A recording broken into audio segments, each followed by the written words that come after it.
Já, komið sæl.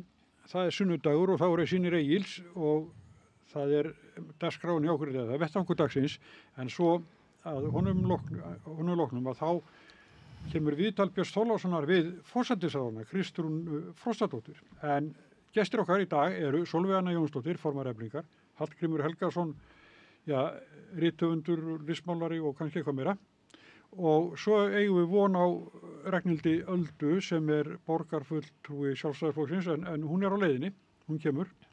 Hún föst í umferð. Hún föst í umferð vinstri meirihlutans, eða ekki? Jú, það er nú ótrúlegt. Jú, verið að hefta einkabílinn. Herðu, en eigum ekki að byrja bara í Bandaríkjunum og núna úti í borg eftir borg eru fjölda mótmæli gegn Donald Trump. Ég einu sem á þessu? Nei, mér finnst þetta merkilegt og þetta alltaf bara síendur tekið efni. Ég var í Bandaríkjunum 2018 og þar voru geysileg mótmæli og þetta var svona mjög eftirminnilegu dagur. Það var mikið konur þá sem voru að mótmæla og ótrúlegur andi í sérstaklega ég var í New York sko. Og svona mikil andstæða gegn honum, en það náttúrulega skilaði engu, en þetta bara gerist aftur og aftur hann kosinn og aftur byrja og hann verðist bara verða vitlausari með tímanum, aldrinum og nú komum við með þessa tolla. Já, eins og það sko fólk eiginlega örugt á því að lífskjörin í Bandaríkjunum muni versna við þetta. Já, á ég að hafa skoðan á þessu? Já, það hafa allir einhver skoðun. Hún þá svona að það sem betur fer mikil mótmæla hefð í Bandaríkjunum. Bandaríkjamenn þeir mótmæla og minnist það eru þetta risa mótmælin gegn stríðinu, hinni ólöglegu innrás í Írak sem að voru fjölmörg önnur mótmæli og saga 20. aldarinnar, sérstaklega seinni hluta 20. aldar í Bandaríkjunum auðvitað mótmæla saga. En því miður það svo að fólk hefur ekki náð að skipuleggja sig og byggja upp pólitískt mótvægi við hagsmuni kapitalista og imperialista og fólkið í Bandaríkjunum býr í landi sem að ráðið til skiptis af tveimur flokkum sem að hafa það báðir sem sitt helsta og fremsta markmið að tryggja hagsmuni hinna ríku og það fyrir auðvitað eftir því hvaða flokkur við völd, hvaða hópur auðvalds fær svona nærast á ríkisspenanum. Það sem að gerist eflaust núna að Trump verður auðvitað óvinsælli, ekki nema að þessi tollabrögð beri einhvern árangur. En það ekki nóg ef þú ætlar að byggja upp iðnað inn í landi, ekki nóg að vera með tollar eru mjög mikilvægir til þess að byggja upp sterkan iðnað og þau lönd sem að iðnvæddust í gamla daga, þau gerðu það náttúrulega ekki síst með því að vera með mjög háa tolla til þess að tryggja innlenda framleiðslu og lönd á 20. öldinni sem að innvæddust þá seinna en hinn, þau líka gátu gert það vegna þess að þau voru með greiðlega háa tolla til þess að venda innlenda framleiðslu. En þú þarfst að vera með einhvern svona industrial base til þess að þetta virki og hvort að það hægt að leggja tollana á fyrst og byggja svo upp eitthvað industrial base. Það á eftir að koma í ljós og það kannski á þessum tímapunkti dálítið erfitt að ímynda sér að það sé hægt. En maður veit að þó ekki. Svo fólk auðvitað að mótmæla framferði hans svona almennt, hegðun, vantarlega fólk að mótmæla því að það sé verið að handtaka með ólögmætum hætti, fólk sem hefur ekki gerst sagt neitt nema að standa með fólkinu í Palestínu og berjast gegn þjóðarmorði. Þannig að já, ég veit svo sem ekki á þessum tímapunkti hvað ég get eitthvað sagt meira, en það verður áhugavert að sjá hvað gerist. En hann að vera mikill ódráttur. En hvernig það, Smári? Hvað segir þú um þetta? Ég hef ekki fylgt svo náið með þessum mótmæli. Það hefur verið mótmæli eins og Sólveig Anna benda á í Bandaríkjunum. Það voru, og svo Hallgrímur var að vísa til þegar hann tók við völdum á síðan tíma. Þá var mótmælalda sem að konur stóðu fyrir, sem að einhver leyti fjöruðu svolítið út. Það var svona klofningur inn í hópnum og sem svona löngsaga sem áttur að fara yfir hér. Þar áður munum við eftir Occupy Wall Street mótmælunum sem voru svolítið bara lamið niður af töluverðu hörku. Afleiðingar, svona pólitískar afleiðingar af þeirri bylgju mátti sjá kannski í hreyfingunni í kringum Bernie Sanders sem að síðan var kæfð inn í demókrataflokknum, þannig hún náði ekki að hafa teljandi áhrif á, hvað ég að segja, einu stóra svið, eða þessu örfáir þingmenn demókrata sem að megi rekja til svona þeirra róttekni sem að þótt mátti sjá þar. Mótmælin gegn G7 og fleira, fyrir aldamótin og fleira. Það hefur ekki haft svona teljandi áhrif á svona bandarísk stjórnmál og svo getum við bara að fara aftur til Víetnamstríðsins. Það var bara lamið niður og þjóðvarliðið var sett á hippana í San Francisco eins og stundum er orðað. Fólk var bara lamið og handjárnað og fangelsað og tryggt að það næði engu framgangi í Bandaríkjunum og útskúfað fyrir að hafa gert furðulegustu hluti. Demókrataflokkurinn hefði náttúrulega betur hlustað á Bernie Sanders og hefði betur leyft lýðræðinu að fúnkera innan flokksins, þá hefðu líkurnar á því að Donald Trump hefði verið kosinn forseti í fyrsta skipti minnkað allverulega. Og ef að einmitt þessi hópur og þessi svona málflutningur hópsins innan demókrataflokksins sem að snýst það að tryggja efnahagslega velsæld fólks og snúa af þessari helsjúku braut sem að grefur undan lífskjörum alþýðunnar í Bandaríkjunum. Þá værum við á öðrum stað, en það er auðvitað ekki gert. Nei. Þannig að hvað gerist í síðustu kosningum í Bandaríkjunum, að það er stærri hópur alþýðu fólks, stærri hópur fólks sem er latínó eða svart fólk sem fer og er að kjósa Donald Trump. Og það er að kjósa auðvitað vegna þess að einhverjir þeirra treysta því og trúa því að hann ætli að grípa einmitt til einhverja svona aðgerða til þess að byggja upp aftur einhvern svona industrial base í Bandaríkjunum og búa aftur til góðu störfin sem að voru til fyrir einhverjum áratugum síðan sem að gátu skaffa fólki þannig tekjur að verkafólk gat lifað ágætu lífi og gat til dæmis sent börnin sín í skóla og gat færst á milli stétta og svo framvegis. En svo er það líka að kjósa Trump vegna þess að hatur þeirra á status quo-inu og hatur þeirra á geturleysi demókrataflokksins og þessum svona elítu stjórnmálum er bara orðið það mikið að fólk fyrir að sýna svona afbrigðilega sem að sumir myndu kalla kosningahegðun og það sjáum við líka í mörgum öðrum löndum, fólk sýnir afbrigðilega kosningahegðun.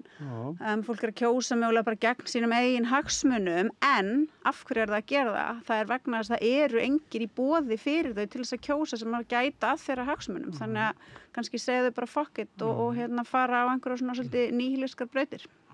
Það er samt svolítið merkilegt. Það er kosið á næsta ári í fulltrúadeildina að repúblikana-flokkurinn, náttúrulega fullt af fólki, að það skuli bara leyfa því að gerast að hann stjórni bara með tilskipunum. Svo þurfa þau bara að samþykja það. Ég held að baki er bara töluvert mikill stuðningur. Við skulum ekki vera að reyna að ljúga því að okkur að Trump og ríkisstjórn hans sé að gera eitthvað sem hefur engar stuðning í Bandaríkjunum. Það er bara ekki þannig. Og það hefur áður verið stjórnað í Bandaríkjunum. Meiri stuðning heldur en Keir Starmer hefur í Bretlandi eða Macron í Fraklandi. Roosevelt í kreppun, hann stýrði með tilskipunum. En þá voru það svona góðar tilskipanir þar sem hann var að reyna einmitt að koma Bandaríkjunum af braut einhverjar trilltrar laissez-faire hyggju sem að hafi rústað efnahagnum og sem að fræðin þá sögðu að fólk ætti bara að vera atvinnulaust þangað til að kreppan kláraðist og kapitalismi færi aftur uppsveiflu. Þannig að það er alveg hefð líka fyrir því í Bandaríkjunum að það sé stjórnað með tilskipunum og svo hafa náttúrulega libbarnir, kratarnir og hægri kratarnir og libbarnir gert þau mistök að treysta á einhver svona legalistics, treysta á að dómstólar og alls konar svona leiðir geti hjálpað og svo einhverju svona mótmælaöldur geti gert eitthvað. En það virkar auðvitað ekki þannig. Ef að fólk ætlar sér raunverulega að mynda einhvern svona pólitískan basi sem að getur þegar furðulegir hlutir fara að gerast, veitt eitthvað mótvægi þá þarf að skipuleggja og það þarf að vera með infrastruktúr og það þarf að vera með alvöru pólitískt starf og það þarf að bjóða kjósendum upp á eitthvað sem er ekki bara einhver ódýr retórísk trikk sem að fólk er löngu búið að segja gegnum. Og þangað til að fólk fattar að það þarf að gera þetta, þá er allir að fara að tapa. Réttindi bara svo svartara. Er svona dæmi mótmælaöldur sem skilaði raunverulegum árangri. Martin Luther King leiddi þá, það tók náttúrulega mjög langan tíma og það þurfti mikla þolinmæði til. Síðan kemur náttúrulega Lyndon B. Johnson og keyrir þetta í gegnum lagasetningu. En nú talað einmitt þess að þú segir að Trump hafi bara þessu 18 mánuði fram að næstu þingkosningum, haustið 2026 og hann sé að keyra þetta allt í gegn vegna þess að hann hefur lítinn tíma sko, og haga sér náttúrulega bara eins og einhver kóngur. Og sögurnar sem maður heyrir hvernig þarf að umgangast hann er náttúrulega bara, fólk þarf að umgangast hann eins og barn, eins og Alexander Stubb, finnski forsetinn sem fór í heimsókn á búgarinn í Flórida og hann sem fyrirverandi landsliðsmaður í golfi þá keppti hann við hann í golfi og vann mótið og þá fekk hann eitthvað virðingu frá Trump sem á mjög svona barnalegan hátt sko, og þar með var gott samband komið á milli Ameríku og Finnland sko. Þannig að fólk þarf að beita einhverjum óhefðbundum leiðum, en þetta er náttúrulega bara hræðilegt hvað hann er að gera og ég heyrði einhver úttekt á því hvaðan þessar tollahugmyndir koma. Það koma úr einhverjum lélugum svona third rate svona hagfræðibókum sem einhver prófessor sem einhver Navarro skrifaði sem hann vitnar alltaf í einhvern annan svokallaðan fræðimann sem heitir Ron Vara, varamaðurinn og svo kemur í ljós núna að hann er fictional karakter. Hann er ekki til í raunveruleikanum. Þannig að allt þetta er komið út af einhverju svona vittleysu og heimsku og það er heimskan sem að ríkir núna í Bandaríkjunum. Óvissa í mörgum löndum í heiminum sko. En þetta er náttúrulega eins og Sólveig Anna segir að demókratarnir klikkuðu algjörlega á gasa. Biden fer frá bara með skít og skömm, bara hræðilegu forseti. Þó hann hafi gert margt gott á sinni lífsleið sko. En þú veist, hann fer hana út bara með samsegur í þjóðamorði og þannig að hann, Kamala var ekki að sigra á því sko. En mér veist að þetta að skoða sko stuðning sem að Trump hefur með fólki. Það voru kollegar Sólveig Önnu voru á fundunum í Rósagarðinum, fulltrúar verkalýðsfélaga í iðngreinum og fleira sem að fögnuðu þessu og margir tóku fögnuðu þessu bara ofulega á eftir.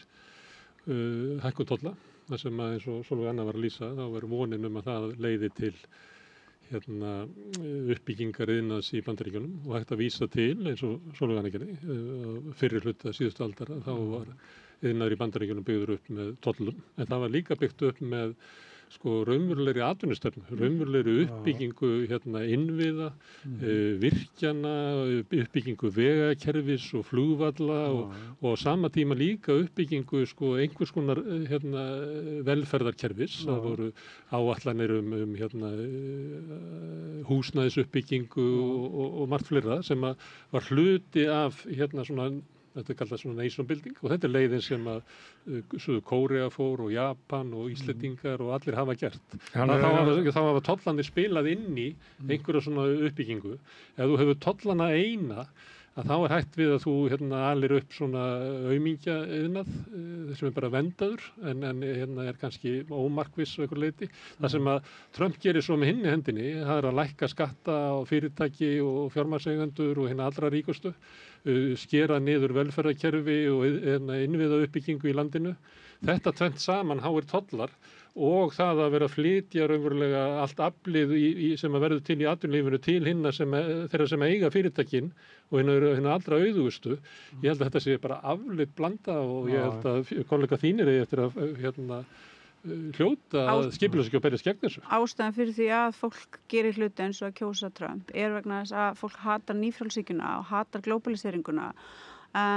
Er bara ekki heimst og sér að á nokkrum áratugum getur það gerst að einmitt hlutirnir versna bara frá ári til árs eins og gerst í Bandaríkjunum og fólk vill einmitt fá lausnir, fólk vill einmitt að hins og góðu störf komið tilbaka að það sé hægt einmitt að eignast hús og bíl og fjölskyldu og svo framvegis, það sé hægt að mennta börn og gera alla þessa hluti og fólk einmitt vill gott kerfi sem að liðsinnir bara venjulegu fólki við það að komast í gegnum tilveruna. Það er auðvitað það sem að velferðarkerfi eiga að gera. En auðvitað er erfitt að ímynda sér að Trump og hans cohort séu að fara liðsinna alþjóðu fólki í baráttunni við globaliseringuna og nýfrjálshyggjuna.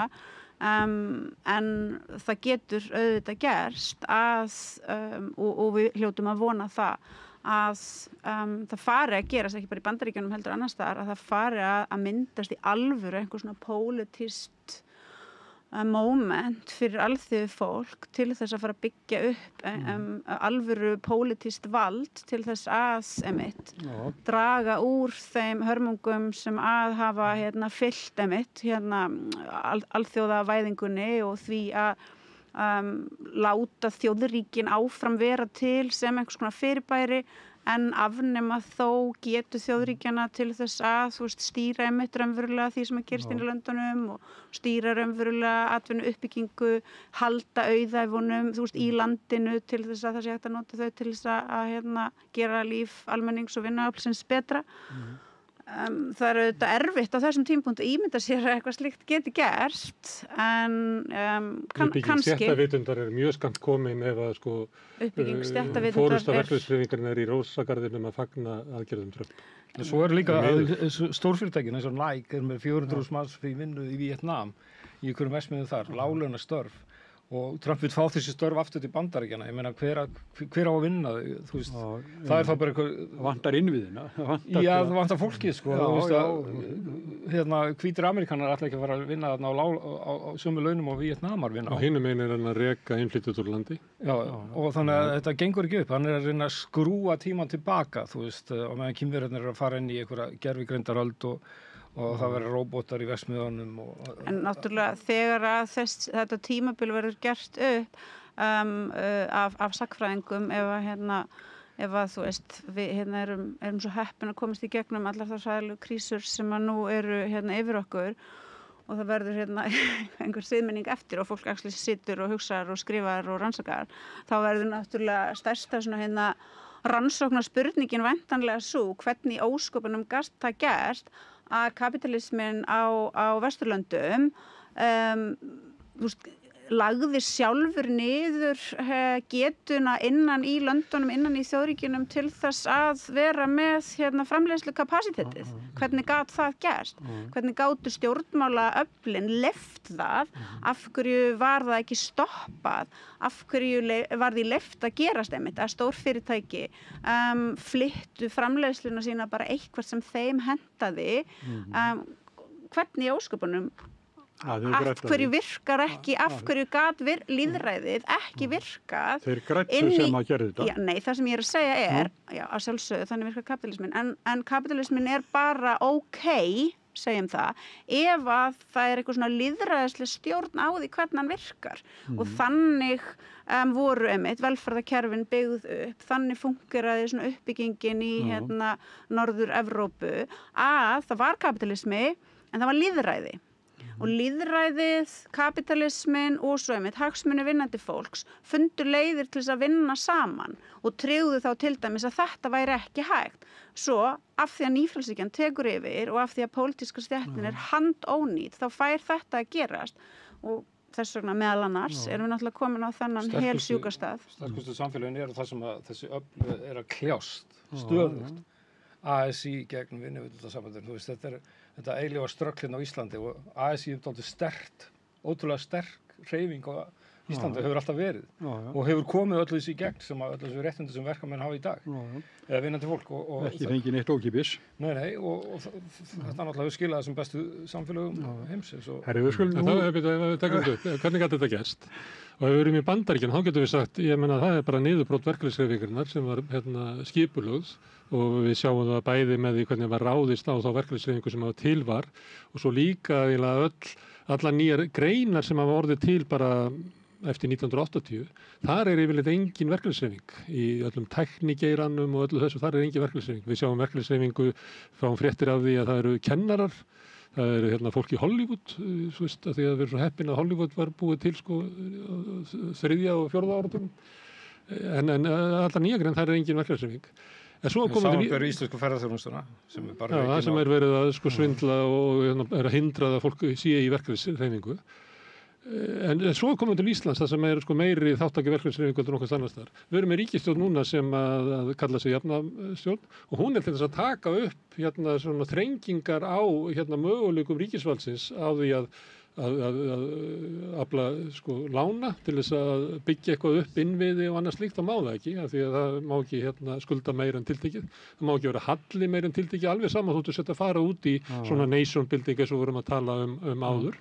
Og svo er það líka með það að jafnvel þótt að það komi sko þessi hagsveifla, að þá eru konar takmarkanir það hversu mikið má auka ríkisútgjöld í góðæri. Þannig að þessar aðgerðir sem hafa verið til þess að veikja lýðræðið, sem að Sólveig Anna segja verði að vera til þess að sko kapítalismi sé ekki fullkomið ógeð.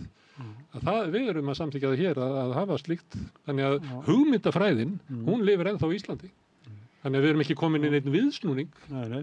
Við erum bara ennþá að keyra á vegginn sko. Til okkur er komin Ragnhildur Alda María Vilhjálmsdóttir, borgarfulltrúi Sjálfstæðisflokksins. Velkomin. Takk fyrir, þið eru svo flott og fagmannlegir að þegar ég kom inn, þetta var svo smúð. Ég var alveg Ég hélt orðinu svolítið lengi til þess að þú kæmist ekki. Nei, þetta er alveg ég stáði með rauðaborðið. Leið hún kemur þá lendum við á Keflavíkurflugvelli og förum að tala innleidd málefni. Það er var ekki í vikunni sem leið sem að ríkisstjórnin var 100 daga. Jú, rétt, mikið rétt. Þú er ekkert sagt neitt í þetta undir þess að hvernig finnst þér að fara af stað? Mér finnst þetta, hún náttúrulega hefur farið, kannski smá skrautlega af stað, en líka samt, núna þá hafa þau verið að gera margt sem mér fannst alveg svolítið skemmtilegt. Eins og að óska eftir hagræðingartillögum frá almenningi, mér fannst það skemmtilegt og kryddpíurnar í borginni, það er ákveðið að gera það sama og það er bara, held ég að falla mjög vel í grammi á fólki. Og þannig að jú, þótt að hafi kannski gengið á ýmsu, vissulega, allt með frá því að var hringt í skólastjórann og alls konar hlutir, að þá samt sem áður er bara greinilegt að þeim er alvara með það sem þau gera og ætla bara að standa þétt saman. Já, hér var einmitt verið að segja að þessi svona hugmyndafræði þess að öllu skuli hagræða, hún lifir góðu lífi, hún lifir það góðu lífi að ríkisstjórnin getur einmitt gert það af einu svona fyrstu verkum að kalla eftir svokallaðum hagræðingartillögum til almennings, til dæmis kallar ekki eftir tillögum það hvernig megi skattleggja hinn auðigu til þess að hægt sé að fá fjármagn til þess að byggja upp samfélagið okkar. Og af því einmitt, þetta virðist hafa gengið svo vel, hvað sem að það nú þýðir, þá fer nýr borgarstjórnarmeirihluti og gerir nákvæmlega það sama. Borgarstjórnarmeirihluti sem hefur tekið við völdum í borg þar sem að leikskólarnir eru á mjög slæmum stað, þar sem að leikskólakerfið er hrunið þó að það sé kannski erfitt fyrir fólk að viðurkenna það horfast í augu við það, þar sem að öldrunarþjónusta er rekin á vinnu láglaunakvenna og aðflutts fólk sem að þurfa að hlaupa sífellt hraðar og hraðar, þar sem að sú þjónusta sem að fólki með fíknivandamál og svo framvegis er boðið upp og líka rekin á vinnu fólk sem að þurfa að hlaupa hraðar og hraðar í sífellt verri aðstæðum. En í stað þess einmitt að einhenda sér í að koma með flottar pólitískar leiðtogalega lausnir, þá er einmitt farið í þetta. Komið með hagræðingartillögur, og hverjar eiga þær að vera? Að það sé ekki lengur leyfilegt fyrir borgarstjóra að taka með sér 10 milljónir þegar hann hættir í störfum, að það sé tryggt að öllum börnum sem að dvelja á leikskóla sé sannarlega veitt sú þjónusta sem að samkvæmt bara öllum hefðum, reglum, gildum og lögum þeim ber að veita og er ekki gert, að konurnar sem að vinna við að passa gamla fólki okkar séu ekki að detta í örorku í kringum 50 vegna aðstæðna. Það hefði nú aldrei verið flott. Mér finnst mjög leiðilegt að sjá þetta. Mér finnst það mjög leitt að sjá það einmitt að eitthvað svona tryggs, ódýrt pólitískt tryggs væri bara tekið upp af þessum nýja meirihluta og sett fram einmitt eins og þetta væri eitthvað svona skemmtilegasta lagið í Eurovision sem við ættum núna öll að vera að syngja. Ég held að það er nú alltaf að hagræða, alltaf annars lagið að taka til hendinni í því. En mér finnst bara frétturnar í þessu með ríkisstjórnina að vera að það er komið ríkisstjórn í landið. Það var engin ríkisstjórn í 2 ár allavega. Alveg frá því að Svandís sagði stopp á hvalveiðarnar, þá bara funkeraði ekki ríkisstjórnin. Og það kom ekkert frá henni og innviðaskuldin er náttúrulega rosaleg. Vegakerfið er bara að hruni komið og þetta er náttúrulega bara hræðir, það er svo margt sem það þarf að laga og það bara gengi í verkin og ánægði með þetta veiðigjaldafrumvarp og þó að sé ótrúlega lítið í rauninni sem þetta er lítil hækkun, þetta er ekki nema 10 milljarðar. Þetta er eins og að biðja ríkt fólk sem á kannski 10 bíla að selja einn. Þetta er alveg ótrúlega svona furðuleg umræða að þetta sé eitthvað umdeilt og einhver landsbyggðarskattur sem skilur ekki, sko. Það náttúrulega baráttan gegn því náttúrulega byrjuð miklu látum. Já, þeir kosta öllu til, þeir eiga náttúrulega eina dagblaði sem kemur út á Íslandi og eiga inn í þingflokkum sitt fólk og alls konar. Maður veit ekki, bara grunnastundum að fólk sé fái borga fyrir þetta, segja þetta hluti í þinginu. Má ég segja við þetta? Sko, fyrsta, mér finnst að hún kom alveg með nokkuð góða punkta hana, því að í Kjarnan þá var hún að benda á að besta hagræðingartillagan er góð þjónusta, af því að þá nýtur peningar sem best og þeir skila sig sem besti fólks. Þannig að það er náttúrulega hárrétt. Ef þú ætlar að, sko, bara ef þú einsetur þér að gera það sem þú gerir rosalega vel, þá yfirleitt er það gert skilvirkar og ódýrara og hvað á hagræðandi. borg að gera? Borg á að reka grunnþjónustu vel. Það er það eina sem hún á að gera. Hún getur ekki gert það. Það verður nú mjög gaman ef það væri stóra verkefni. Nei, einmitt. Þannig mér finnst það, góð punktur hér. Svo er það varandi veiðigjaldið.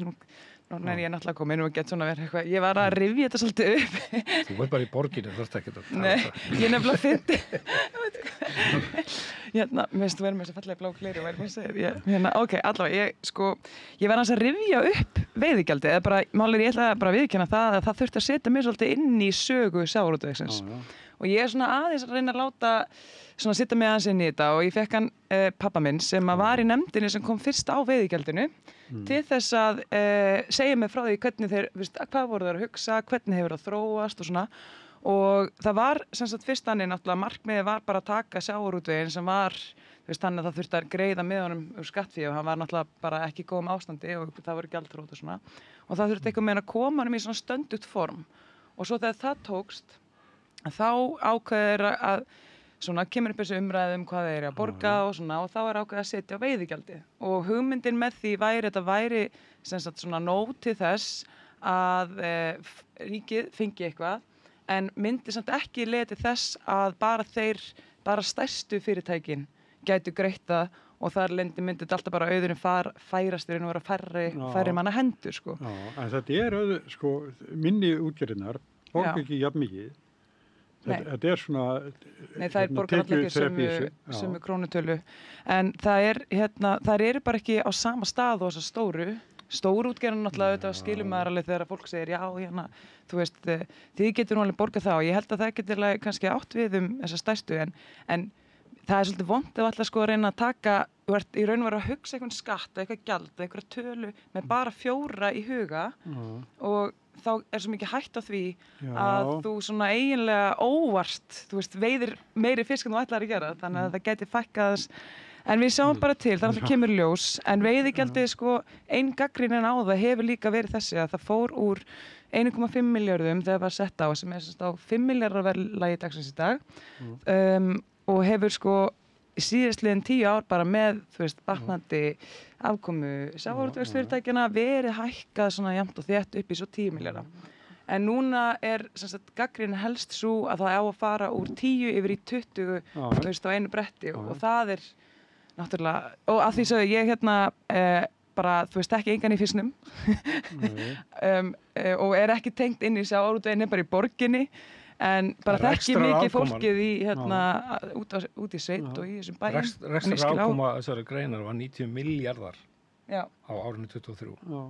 Þannig að og eftir veiðigjald, Þannig að nú er að taka 10 milljarðar af 90 þannig að þú veist þetta er ekki svo mikið, Já, það fer svolítið, ef þú tekur alltaf greininu náttúrulega heildina. Landsbyggðin er að hruni komin, það er bara, fólk kemst ekki einu sinni til Reykjavíkur á bíl lengur. En þetta er bara góð punktur, það þarf virkilega að laga vegakerfi. Og það þarf peninga þá inn í það. En við byggðum þetta vegakerfi upprunalega án þess að vera með veiðigjald á sjávarútvegi. Þá var ekki einu sinni til kvótakerfi, Á Vesturlandi. En vegakerfi er náttúrulega byggt upp á tíma þegar að stjórnmálafólk var sammála almenningi það væri nú gott og mikilvægt að vera með flotta og sterka innviði og það var eitthvað sem allir í landinu ættu að vera stoltir af.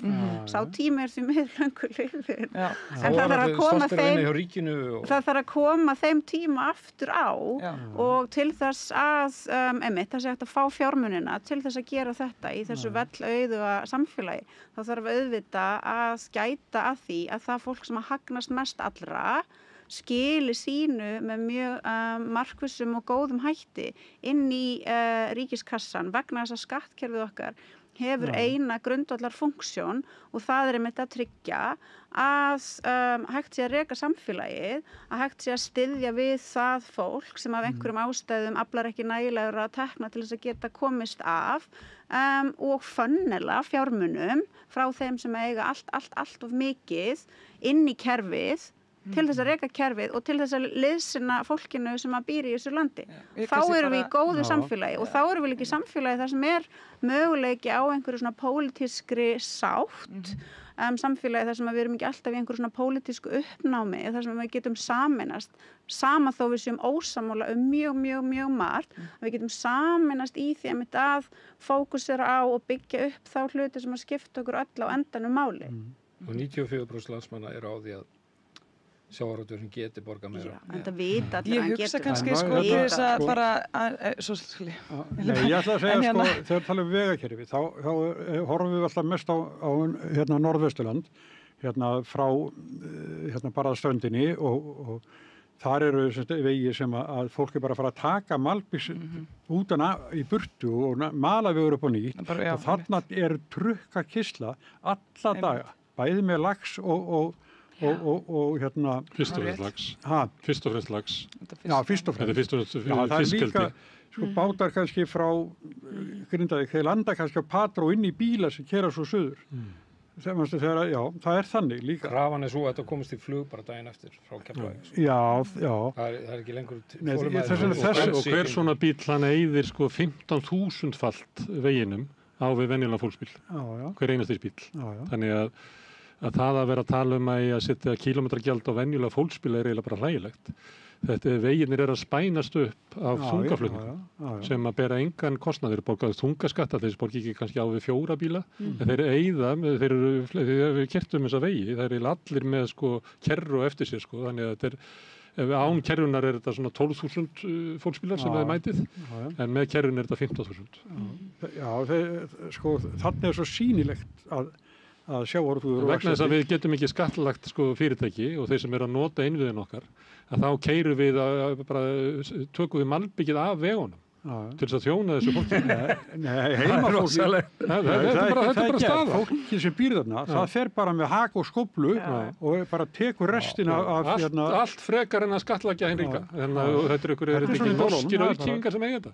Og við erum að gefa þeim vegakerfið okkar. Hvað er ruglið? Mér er svolítið máli skylt að ég var í Brúavínu á Barðaströndinni og Ísafjarðardjúpi. Þú vitnaði pappaði líka. Og pabbi var vegamálstjóri og ég var í Borgarfjarðarbrúnni og hann hannaði hana og þannig að við tókum þátt í þessari uppbyggingu og það er eins og Sólveig Anna segir, þetta var annar tími og rosalegu svona meðbyr og allir á því að þetta væri þjóðhagslega góðar framkvæmdir og enda voru það og það var eitthvað svona gleði og kraftur og ekkert umdeilt í kringu þetta. Nei, og við vildum bara bera höfuðið hátt, vera þjóð meðal þjóðar, þjóð sem að gæti, þú veist, en svo kemur græðgin inn gert vel við fólkið sem að bjó í landinu, gert vel við vinnuaflið, gert vel við börnin sem að bjuggu í landinu, kennt þeim að lesa til dæmis.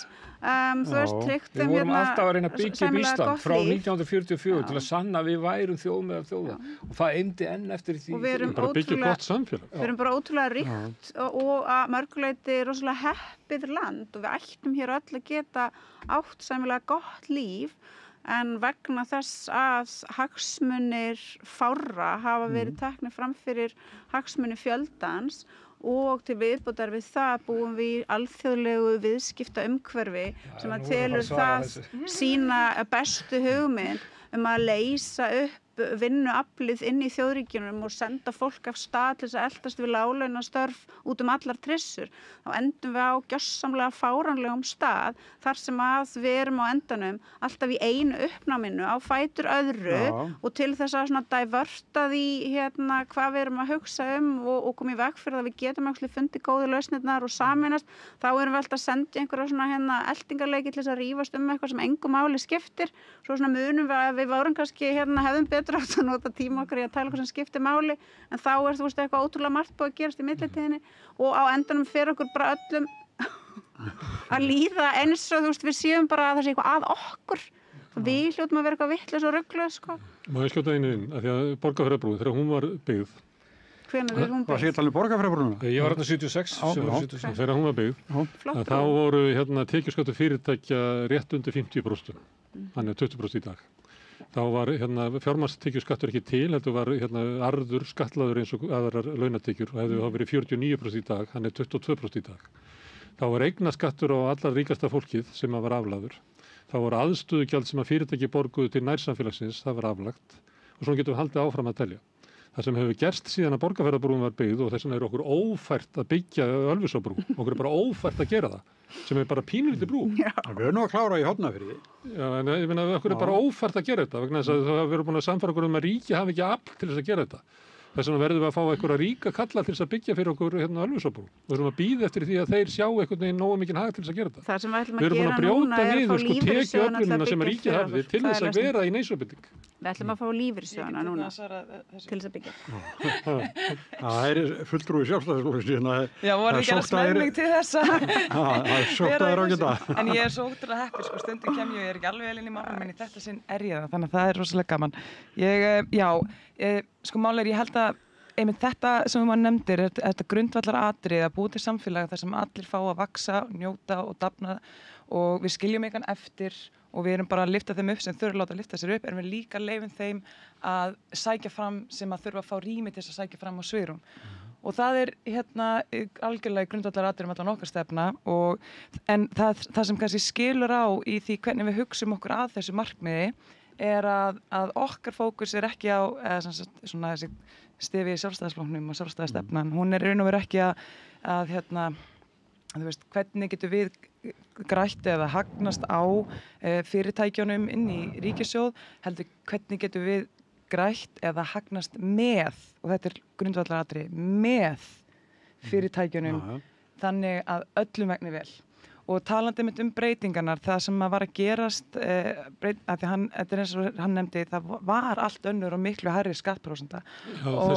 Já, og arður. Þá voru lágmarkslaun engin skattur. Já, og það er það sem þið vildu ekki vinna með láglaunafólkinu með því að leyfa þeim að vera skattlauts. Þið vildu leggja skatta á þau, en ekki á hinn, sem eru aflögu fær. Já, það er sjálfstæðisstefnan. Það er hún. Sko, þetta er nú ekki alveg þannig, en ég ætla að tala alla minnstakosti það sem þú varst að rifja upp í sögunni. Og það var sem sagt þannig að þú varst með arður á öllum fyrirtækjum, hann var skattlagður tvisvar. Hann var skattlagður annars vegar þegar hann var greiddur út og svo þegar viðkomandi fékk hann. Og þetta gerði að verkum að upp í heildum þá varstu kannski eitthvað fyrirtæki sem vildi greiða arð eða eitthvað til þess að, ég veit ekki, fara í eitthvað fjárfestingar eða whatever, að það borgaði sig bara ekki. Út af því að þá var þetta bara 80%. Nei, þetta þýddi að þú varst með fleira fólk. Nei, þú varst með fólk á launaskrá. Nei, meiri fjárfesting inn í fyrirtækjunum vegna þess að það var ekki ódýrt að draga arðin út. Sko, nei, þetta reyndar bara gerða, sko, þetta var þannig að þegar þetta var afnumið aðstöðugjaldið og það var frekar sett á virðisauka skatturinn, hann var tekinn í staðinn og svo var hinni skatturinn nefndi lækkaður og það var tekinn fjármagnstekjuskattur þvert 10% á og svo voru alls konar svona hindranir sem að voru inn í skattalöggjöfinni sem gerða erfitt fyrir fyrirtæki að stækka, þær voru líka fjarlægðar og það sem gerðist er að á þessum 10 árum upp á 1990 að þá bara verður ykkur umbreyting sem að hjá tekjum ríkissjóðs og þetta var svo magnað með því að taka sko lægara hlutfall en vera með breiðara skattstofna þá endum við með að fá meiri tekjur ríkissjóð. Trúir þessu ennþá? Ég bara það lægri skattar á þeim ríku og ekki tekjur ríkissjóð? Nei, ekki á það ríku. Trúir þetta er sérvétan sem að maðurinn teknaði á þarna 1974? Þú trúir henni ennþá? Það er búið að afsanna, það er bara heila bókasöfnir sem afsanna þessa kenningu. Já, ég veit ekki hvað skal segja þér Gunnar, þetta bara greinilega virkaði það vel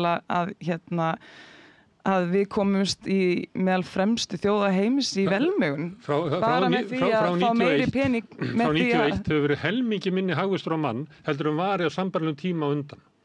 Þessar breytingar sem voru gerðar með því að lækka skatta á hinn ríku, á fyrirtækin og fjármagn, dró mátt úr hagkerfinu. Þú getur bara að bóra þetta saman. Já, Hagstofa við Íslands. getum líka borið saman fjölda fyrirtækja 1990 og fjölda fyrirtækja núna. Þeim hefur fækkað vegna þess að þeir sem hafa aðgengi að fjármagni hafa keypt upp, þess vegna erum við með apótekara keðjur, þess vegna erum við með keðjur í dagvöruverslunni, þess vegna erum við með örfá útgerðarfyrirtæki, þess vegna erum við það hefur fyrirtækjum hefur fækkað. Ég held að bara, fyrirtækjum hefur ekki fækkað, alls ekki. Það er alls ekki þannig. Kaupmáttur hefur aukist 90%. Þegar óstuð voru 9 tryggingafyrirtæki, þannig að það þurfti 9 manns að hringja og selja tryggingar. Nei, það var bara samkeppni í kerfinu hjá ykkur og þá veldur það því að sá sem eru aðgengi að fjármagni, hann kaupir frá sér samkeppnina og við erum núna með geira sem er tryggingageirin, maturugeirin, olíuverslunin, allt saman engin samkeppni, sjávarútvegur engin samkeppni. Þetta er ávöxturinn af ykkar kerfi, sko. Bara ávöxturinn af okkar kerfi, við getum náttúrulega bara endalaust diskutera þetta, en ég vildi allavega meina það að flestir í dag, hafa það mun betur en fólk hafði fyrir 30 árum, en þeir sem hafa það ekki betur, við þurfum að vinna í því og það er það sem það snýstum. Ekki skilja neinn eftir. Það er verkefni samfélagsins. Fátækasta fólki á Íslandi hafi það verð heldur en ég man eftir þegar ég var alst upp. Íslensk vel sett millistjætt sem á sitt eigið húsnæði, heimilið sem er rekið af 2 fullorðnum einstaklingum sem eru bæði í góðri vinnu. Þetta er fólk sem hefur það mjög gott og það er auðvitað eitt af leiðindunum í íslenskri verkalýðshreyfingu þegar að talsmenn millistéttarinnar stíga fram og láta eins og meðlimir íslenskrar velmenntaðar, fremur velsettrar millistéttar eigi bara einmitt í alveg jafn bágt og verka á láglaunafólki jafnvel bara meira bágt eins og stundum fólk vill stilla því upp. En það er náttúrulega margar ástæður sem spila þarna inn í. Við auðvitað þyrstum að halda væntanlega einhvern sérstakann þátt það til þess að ræða hvernig til dæmis bara svona skuldasöfnun þjóðríkja og almennings verður normið í kapitalismanum eins og við búum í dag, en við kannski nefnum ekki fara að ræða það núna. Ég man bara ekki eftir svona röðum í fjölskylduhjálpinni í dag. En fyrir verka og láglaunafólk þá er staðan auðvitað mjög skrítin og erfið og auðvitað hópur verkafólks á Íslandi sem að vinnur mjög mikið og þénar þar af leiðandi sæmilega. Íslenskir verkakallar í Eflingu og SGS-félögunum eru með vinnuviku sem er miklu lengri vinnuvika en hjá nokkrum öðrum, meðan að langflestir hópar hafa fengið til með styttingu vinnuvikunar. Það eru íslenskt verkafólk á almenna markaðnum ekki með styttingu og verkakallarnir, ég man ekki hver að vinna svona 54 til 56 stunda vinnuviku og með því náður auðvitað tekinum sínum upp. Verkakonurnar, það eru auðvitað hýrast þarna neðst í hérna efnahagslegu stigveldi og þurfa margar hverjar að vera í 2 vinnum. Ég var í samskiptum núna fyrir helgi og við frábæran mann, innflytjanda hér á þessu landi, sem að er í 3 vinnum. Hann er að vinna á 2 hjúkrunarheimilum og svo er hann að vinna hjá Volt og af hverju er hann að gera þetta? Hann er ekki að gera þetta því hann finnst skemmtilegt að eiga aldrei frí. Hann er að gera þetta vegna þess að hann þarf að borga leigu og hann þarf að sjá fyrir sér og dóttur sinni. Þetta er eina leiðin fyrir hann. Svo ert þú að tala um raðirnar. Já, við sáum það til dæmis í COVID, allt í einu vorum við komin inn í samfélag þar sem að það var bara sjálfsagt og eðlilegt að risastórir hópar atvinnulaus fólks, fátækts fólks stæðu í löngum röðum til þess að fá mat og fatnað og vöru fyrir börnin sín. Þannig að þetta er auðvitað afleiðing þess sem að Gunnar Smári var að lýsa, þessara svona hrörnunar á þessum gildum sem að voru til staðar, þar sem að kapitalistarnir vildu ásamt öðrum taka þátt í að vera með sæmilega balanserað samfélag og ég er svo sannarlega ekki að láta eins og allt hafi verið fullkomið þá af því að það var það auðvitað ekki. Svo förum við á stað þar sem að það verður helsta markmið auðstéttarinnar að reyna að fría sig þessari samfélagslegu ábyrgð og svo erum við svo óheppin að meira minna öll stjórnmálastéttin frá vinstrinu og yfir í hægrið fer að líta á það sem sitt helsta pólitíska hlutverk að vera bara einhver svona manager fyrir auðstéttina. Vinstrið líka hættir að vilja skilja að helsta hlutverk vinstrisins er að vera málsvari vinnandi fólks inn í lýðræðinu og inn í pólitíkinni og þá endum við einmitt á stað þar sem að já, við erum vissulega með mjög vel setta hópa mjög vel setta millistétt að mestu og svo auðvitað gríðarlega vel setta efri millistétt og svo auðstétt. En svo erum við með risastóran hópa fólki sem að stritar frá unga aldri fram á gamalsaldur sem að lifir styttra, lífslíkur þessar fólks eru að dragast saman meðan annar eru að lengjast, fólk er að fara inn á örorku, lífeyrissjóðurinn Gildi sem eflingafólk borgar í, er með hæstu svo kallu örorku byrði eins og það er kallað. Af hverju? Vegna þess að bæði kallarnir og konurnar vinna erfiðisvinnu og fara fyrir á örorku. Ef þið skoða tölurnar frá Virk þá sjáu þið það líka að fullt af konum á mínum aldri, ég er verið 50, fullt af konum á mínum aldri eru einfallega bara búin að vinna sér til húðar, geta ekki annað en að hætta að vinna og eru orðnir bara einhvers konar sjúklingar og svo börn þessa fólks, þau geta ekki komist út á húsnæðismarkaðinn. Þannig að þröngbýli eykst, hvað þýðir það? Þröngbýli er þar að of margir fullorðnir búa saman í of litlu rými. Þannig erum við komin tilbaka áður en að einhver húsnæðis uppbygging fyrir alþýðuna hófst fyrir miðja síðustu öld og þetta er staðurinn sem við erum á. Þetta er staðurinn sem að þjónkunin við auðvaldið, alþjóðavæðingin, hrun alvöru stéttapólitíkur, handónýti stjórnmálaflokkar hafa komið okkur á. Og þetta er ekki góð stað til að vera á. Nei.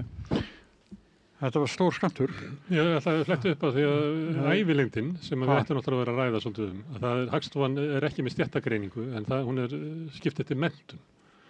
Núna er munurinn á körlunum sem hún var að lýsa að þeir sem eru með grunnskólapróf og þeir sem eru með háskólapróf 5,1 ár sem að þú lifir bara skemur sem er byrði stéttar kúunar. Ég fletti upp þegar byrti ekki lengra aftur enn til 2011 að þá var þetta 4 ár. Þannig á undanförnum árum hefur munurinn á ævilengd þeirra sem eru neðst í samfélaginu og þeirra sem eru ofar aukist. Já, og er að aukast og aukist bara mjög mikið. Helmingurinn af félagunum í Eflingu hefur ekki kosningarétt. Nei, ekki alveg. Nei, eitthvað sem aðeins að byrja. 10.000, við erum 28 í félaginu, 10.000 Eflingamæðlimir hafa ekki kosningarétt á Íslandi. Hafa ekki aðgengin í lýðræðiskerfið okkar. Þegar mamma okkar fekk íbúð í verkamannabúslóðum, þá hafði fátækt verkafólk möguleika á því eignast húsnæði. Bara dream on í dag. Ég bara var nýbúin að reyna að koma til þetta. Þú vilti selja félagsbústað. Sem að Margrét Thatcher lagði til, sem að er Right to Buy. En veist þú hverjir búa í félagsbústað? Sem að eyðilagði félagsstaðakerfið í Bretlandi. Það er mjög mikið af fátæku fólki sem býr í félagsbústað. Nú ætla ég bara að bretta upp ermana, og mjög mikið af fólki sem er að glíma við alls konar félagslega vandamál. Brettu pantekina. Takk fyrir, bara að reyna að vera stiltri. En hvað við erum búin að tala svo margt núna. En ég ætla að ég ekki útskýra það sem að því að það hafa margir haldið að ég væri að leggja til hitt eða þetta, en ég var raun og veru í grunninn gekk þessi tillögu það að við myndum taka dæmin frá því hvernig þetta er gert að því að í Englandi, Bretlandi og Bandaríkjunum og fleiri stöðum og við myndum bara finna út hvernig við getum bara hanna leið sem myndi hjálpa þessum lágtæki fólki og þeim sem bara minnst mega til eignar án þess þó kannski að lenda í sömu mistökum og aðrir sem hafa komið undan okkur. Og það var það sem að tillaga mín fjallaði og einn angi af henni, hún var að fólk geti notað sem sagt húsnæðisstuðning í staðan fyrir að nota hann bara til þess að greiða niður leigu, að þú geti notað hann húsnæðisstuðning til þess að greiða niður íbúðalán. Kaupa íbúður út úr kerfinu? Nei, við myndum frekar bara gera svona kannski eins og Kópavogsbær gerir, að í hvert sinn sem að einhver sem að leiri á þeim, þú veist, getum notað eitthvað af því sem þau gera, en það er að þá er að eitthvað sem leir hjá þeim nær, þú veist, kannski upp í hennan tekjumörk, en þess að þú mátt heldur ekki eigan eftir þá er bara sparkað út í núverandi kerfi, að þá býður Kópavogsbær þeim að kaupa eignina og kaupa svo bara aðra í staðinn. Þannig að það er alltaf sami fjöldi eigna, skilur Þannig að það er ekki alveg eins og Thatcher. Þetta er ekki alveg eins og Thatcher. Nei, þetta er nefnilega ekki alveg eins og Thatcher. 30% af félagslegum íbúðum voru einkavæddar með þessum hætti. Þær íbúðir eru meira og minna í eigu braskara í dag.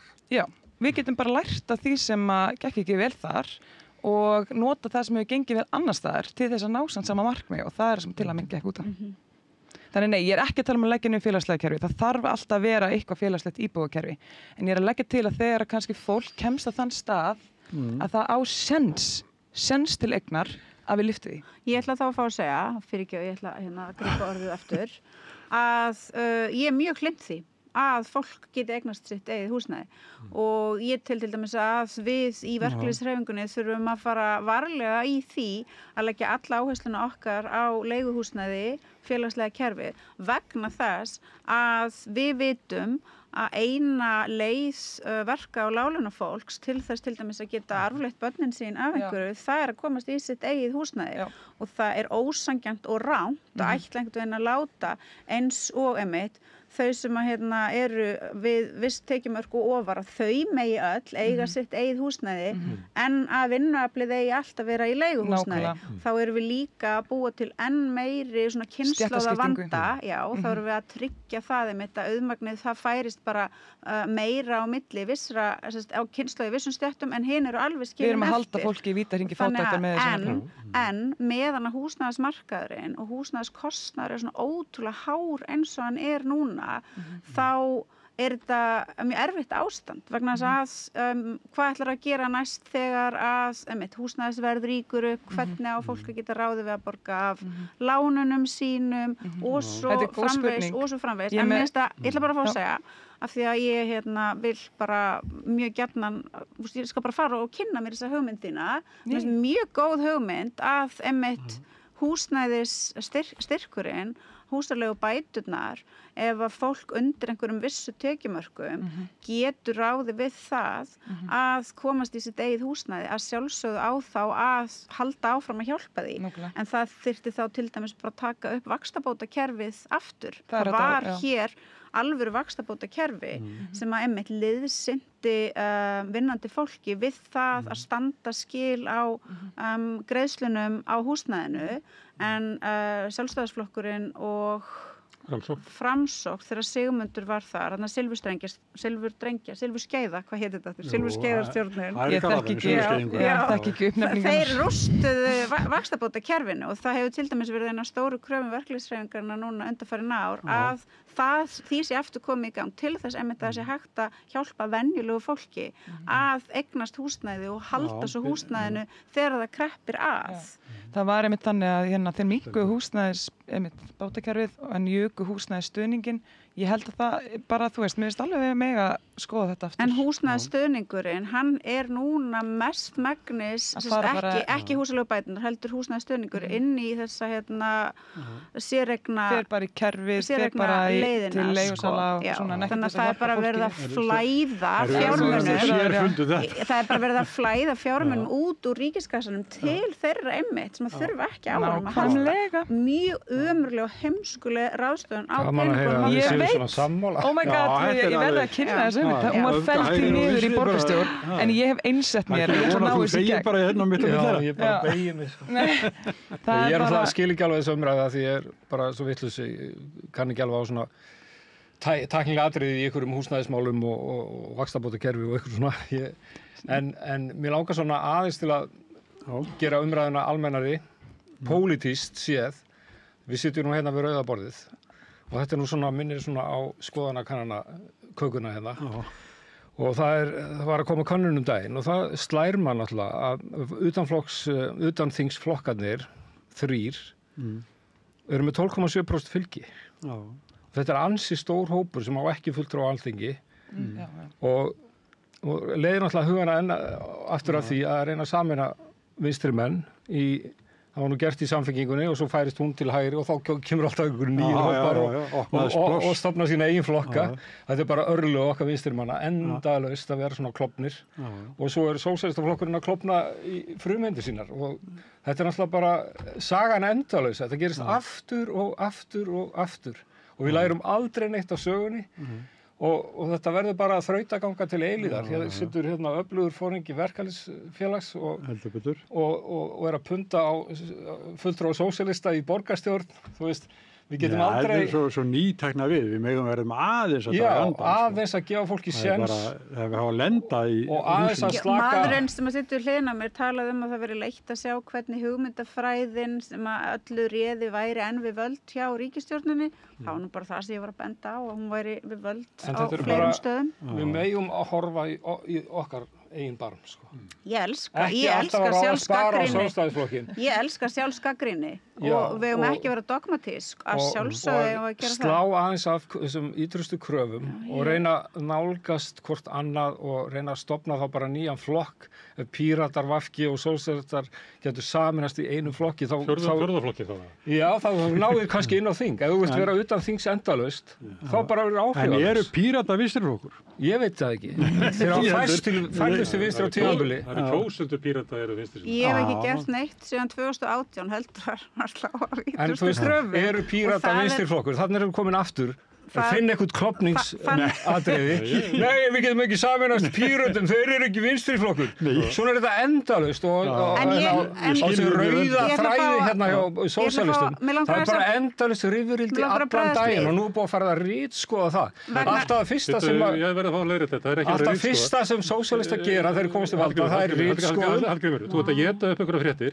Það er ekki verið að ritskoða. Það er verið að setja takmörk á því hversu margar Já, það er færslur- ritskoðun. Nei. Það er engin bara verið að ritskoðun á hægja þetta er það er ekki kvótasetning. takmarkanir á Nei, það er verið að tryggja hvað það. fólk getur tjáð sig á Það Facebook. er verið að tryggja það að þeir sem eru frekastir og ákafstir til orðsins dómir ekki hérna yfir þessu. Það var að gera könnun inn í hópnum. Lýst ykkur vel á þetta? 83% er lýst vel á þetta. Já, það er auðvitað, verið þið að eru fara að sósíalistar. vilja fólksins inn á þræðinum til þess að örfáir hérna aðilar sem eru að reyna að kveikja í þræðinum og sósíalistaflokknum fá ekki að vaða þar uppi.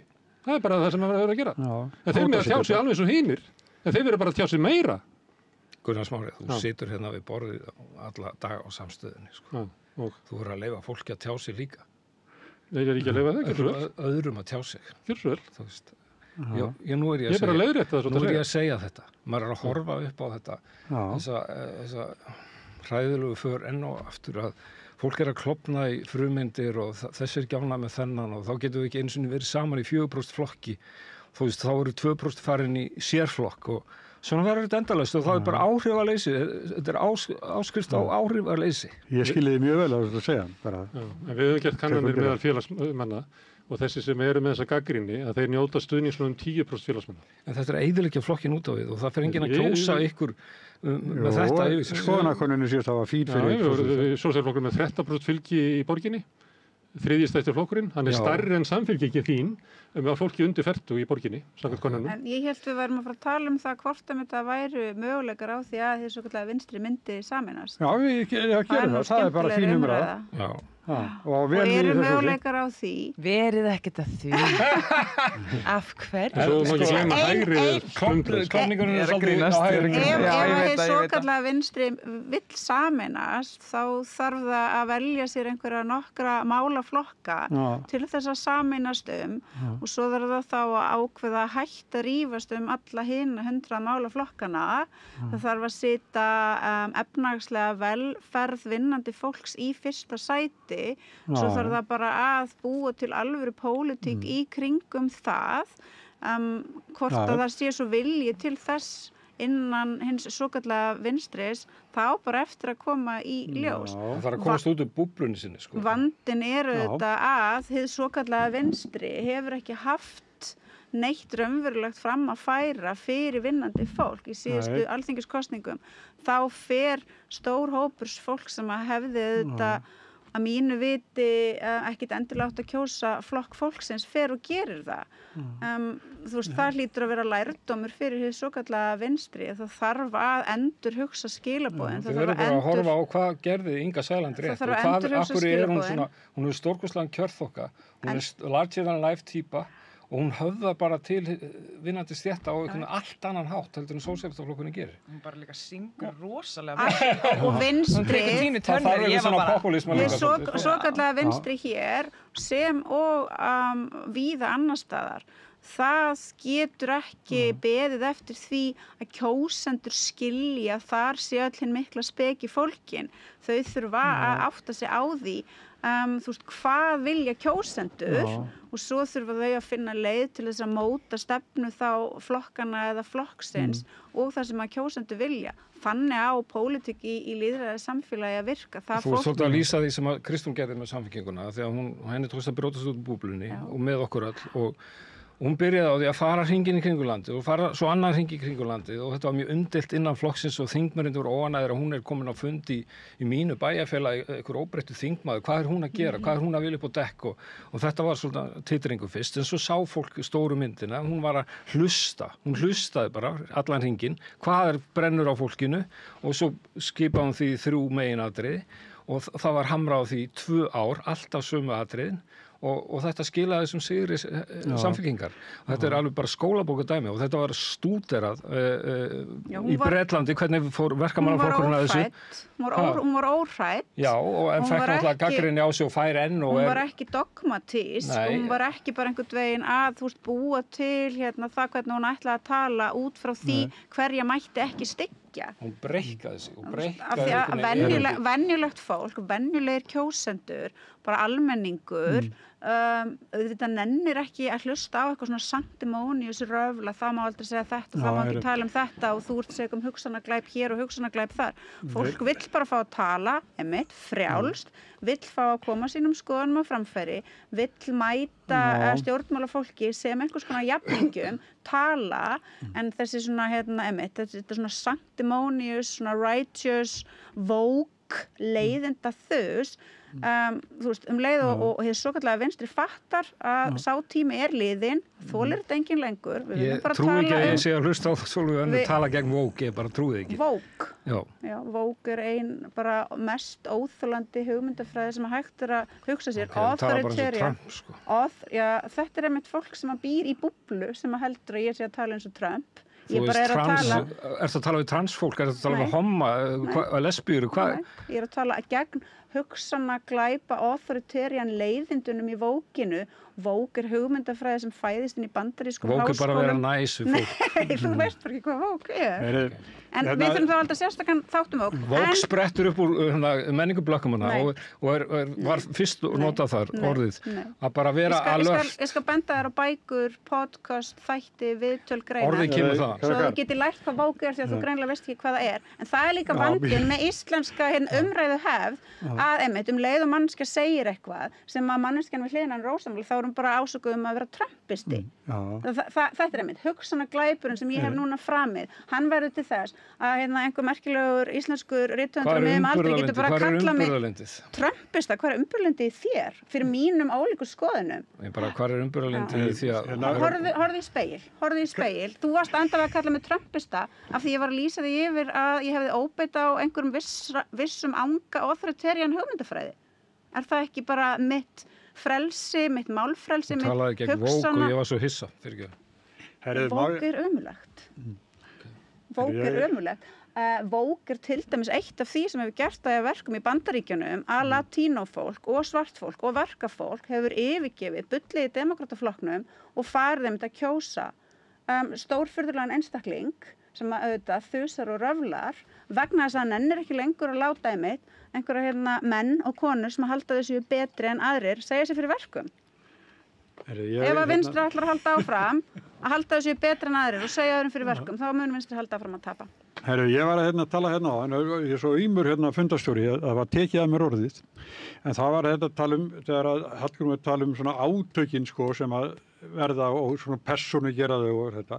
Að kalla fólk sem að maður rósamála Trump bara svona. Nei, býttu, þá er að tala með að takmarka hver má skrifin og sameiginlega síðu, það sem er sjálfsagt, Við gerum þetta reglulega, þetta er 11 ára gamall hópur og þetta þarf að gera það reglulega vegna þess að það eru svona bara einstaka fólk og við sjáum þetta bara, Facebook tekur þetta saman, það eru kannski 5 sem að dómin er alla umræðu og svo er takmarkað aðgengi þeirra og þá kemur alltaf í ljós að þetta er bara gert í þá meirihlutann sem fagnar þessu. Já. Ég er alveg sammála að taka þátt ykkur umræðu og það bara kemur alltaf Hallur Hallsson kom í flokkinu og skrifa bara endalaust inn á.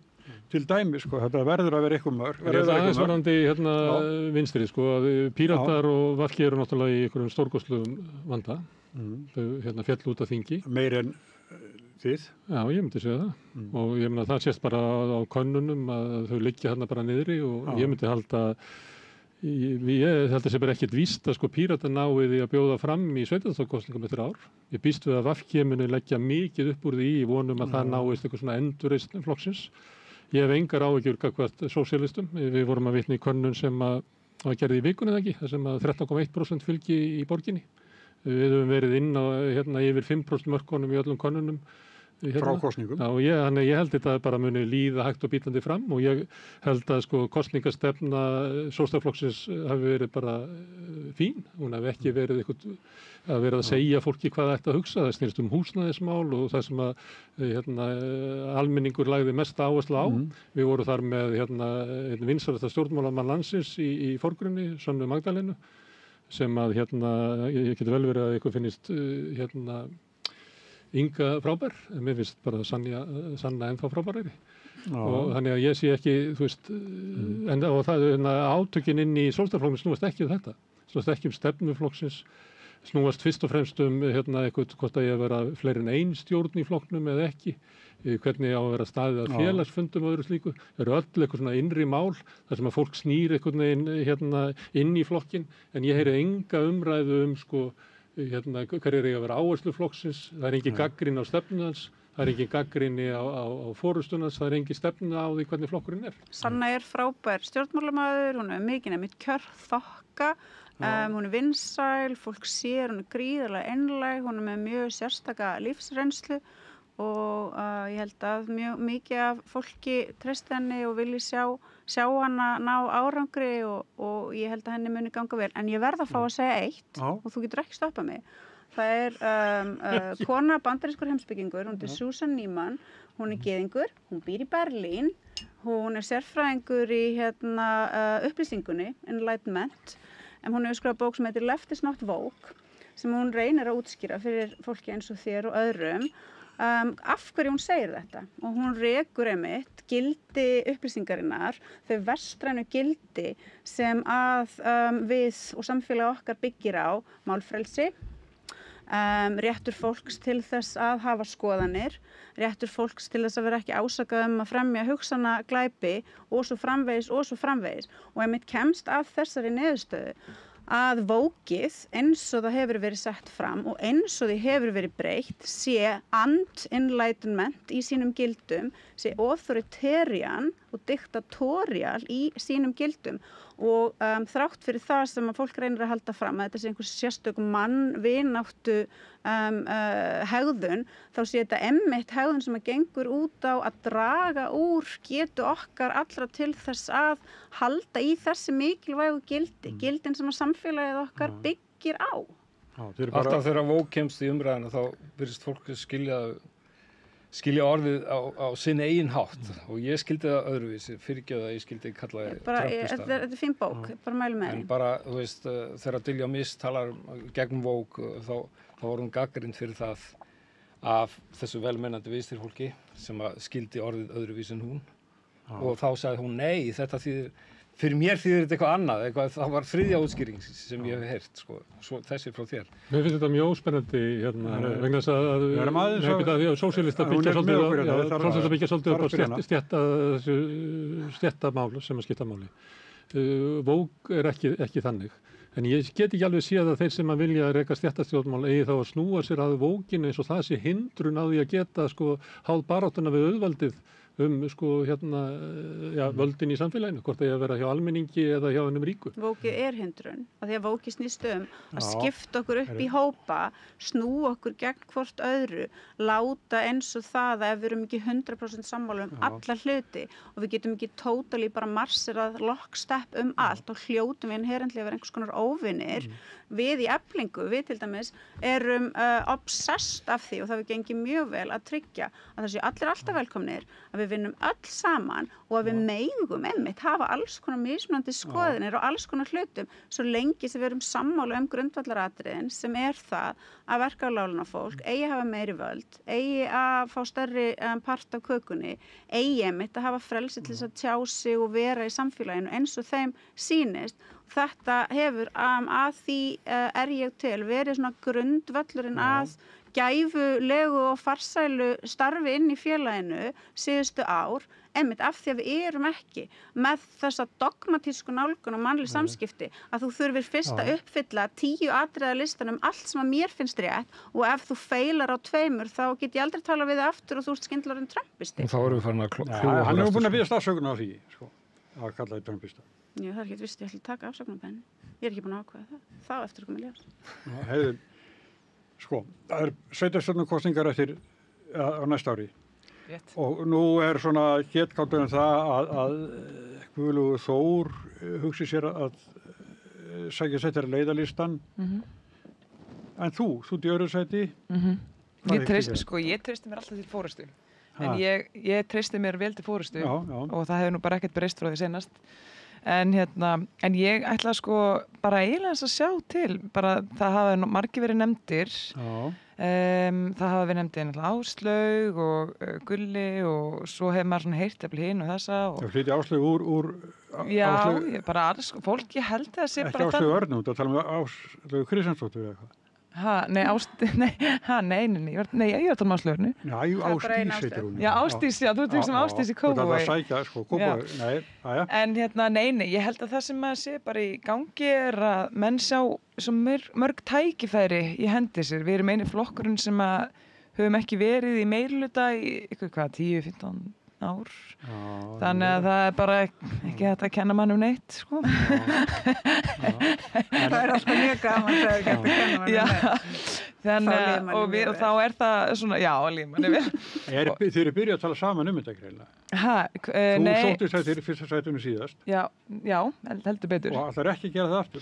Ég ætla bara svona að sjá til, sko. Ég ætla bara svona að sjá til hvað, þú veist, seinast þá var þetta bara svo gott tækifæri og ég treysti mér í þetta og mér fannst bara mínar skoðanir og þurfa að heyrast og vera svona fávíkt, sko, og skoðanir þeirra sem að náttúrulega eru sammála mér, þannig að ég ákvaða bara að hlaupa og grípa tækifæri og það bara gekk rosalega vel. Ég er eins og líka bara mjög ánægð það sem ég er og ég er bara mjög ánægð með kollega mína og það er bara svolítið gaman að vera í Sjálfstæðisflokknum, finnst mér, þannig að ég er alveg ánægð. Þú ert fædd þar? Já, ég er vissulega fædd og uppalinn, það er alveg rétt. Þeir sem ekki vita, þá er hún dóttir Viljálfs Egilssonar. Já.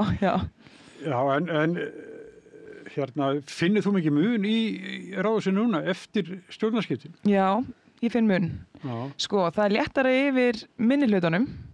Það er eins og Framsókn, nú ætla ég ekki að fara að segja hvað olli því að þannig að urðu sambandsslit, en Framsókn er öll léttari og Hún er með stöðu í skoðanakönnunum. Já, og þau eru bara svona eins og, þú veist, svona með kýr sem er búið að hleypa út úr fjósinu eftir veturinn, skilur. Og það eru bara lausunda farginu. Já. Og bara líður mjög vel. Það var samt svolítið skrítið, sko, að fyrstu svona 2-3 vikunar að þá greinilega var sem sagt meilið svona aðeins að reyna hefur kannski verið smá svona stressu, ég skil það, ég meina bara, þú veist, þetta er stutt og það er mikið pressa og mikið gerast, þannig að þau voru svona aðeins að, þú veist, einhver meginn að reyna svona rifja upp, ég voru í einhvern svona æfingum, sko, að maður mætti ekki bóka eða lækja fann tillögur eða eitthvað svona dæmi, en við náttúrulega bara tókum það ekki til mál, þannig að allt er svona, en allt er komið svona smá, svona settlað núna, þannig að en ég veit ekki, mér finnst þetta bara, ég hef svolítið gaman að þessu og þetta er kannski ekki vinsælt að segja, en mér finnst alveg gaman að það séu 5 konur þarna. Mér finnst það skemmtilegt. Það er mjög vinsælt að segja þetta. Já, kannski er þetta vinsælt. Kannski, ég veit ekki, en sko óháð því bara hvaða flokkum þær eru í og allt það, sko, þetta er alveg svolítið skemmtilegt, svona sögulegt moment, finnst mér. Og ég hef alveg gaman að því, sko. En ég er líka rosalega róleg vegna þess að ég finn að það er hægri alda í borginni og Já, það var henni skoðanakönnun. Og þannig að ég sagði einhvern veginn daginn. Skoðuðu feitt þar. Já, og ég sagði daginn að allir vegir liggja til Sjálfstæðisflokksins, hvort sem þessu langir eða stuttir, sko. Þannig að ég bara halla mér aftur, er að koma með skemmtilega tillögur og hugsa upp aðra hluti og eiginlega bara að njóta mín vel. Mér er ekki vissum að það sé rétt að sé hægri bylgja í skoðanakönnunum eins og það vísa til. Það er eiginlega Sjálfstæðisflokkurinn er að taka það fylgi sem að Framsókn er að tapa til sín. En það er hægri bylgja í háskólanum. Ég sá Röskva var að endurnýja meirhluta sinn og Nei, Vaka var það. Ná, Vaka fyrir Já. En þau eru nú félag lýðræðislega, þannig að þau eru þverpólitísk. En við sjáum hvergi merki hægrisveiflu í skoðanakonum, hvorki í borginni hérna hringinu. Ríkisstjórnin nýtur mikils meirhluta, 2/3 hluta þjóðarinnar styðjana, en þó.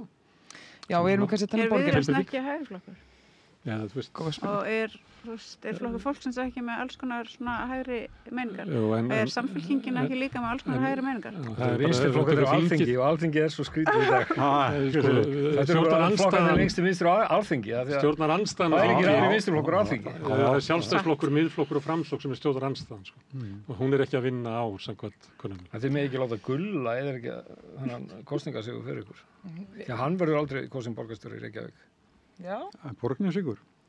Nei, ég bara, mér er svo skrítið að hugsa þetta, einhver kall sem er búinn að vera utanríkisráðherra og svona fór í frambúð til formanns og svo ætla hann að stíga niður í borgina þar sem að konur hafa verið að gera sér mjög gildandi í forystu Sjálfstæðisflokksins og ætla að reyna að taka það frá þeim, mér finnst það skrítið. Já, við erum eiginlega, við viljum helst við erum ekkert rosa mikið að velta okkur upp í hvort að kandidatarnir okkar eru konur að kalla sko, við erum bara eins leikið að við erum með besta fólki en gott fólk og það sem að ég skil alveg að fólk nefnir hann vegna þess að hann kom úr borginni þannig að hann er með þann bakgrunn og Það er svo langt síðan. Já, það er svona gott að og er búinn að vera náttúrulega mikil reynslu bolti. Hann er plottari líka. Já, þú veist, maðurinn er bara góður í því sem hann gerir. Það er bara verður ekki tekið frá honum.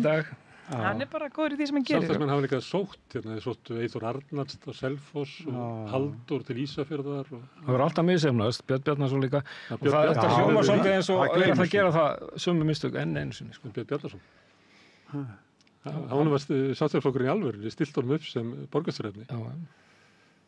Það móti Ingibjörgu Sólrúnu. Það er líka langt sem það var. Það var mikil sigur sem hann þar. Maður hefur svona tilfinninguna að saman sig að gerast í ríkisstjórnmálunum eins og gerast í borginni að þarna Kristrún að gerast þetta mjög gildandi og einhvern veginn og nýtur mikil fylgis og ég held að verði svona, hún verði kannski svona dominarandi næstu árin, þá sem maður getur spáð fyrir hann það er. Svolítið eins og gerist í borginni, einhvern veginn að verði erfitt að sækja til sigurs þar fyrir kallana. Fyrir klofið hægri.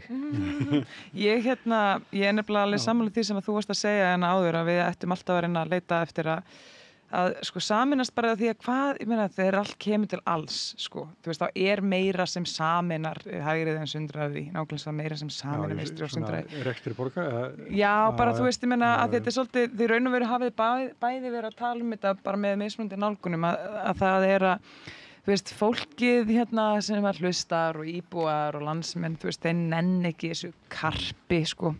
Þeir vilja bara að maður seti áherslu á það sem raunverulega skiptir máli fyrir þau og þú veist, og hjálpar þeim og tryggja þau fái, þú veist, njóti sín.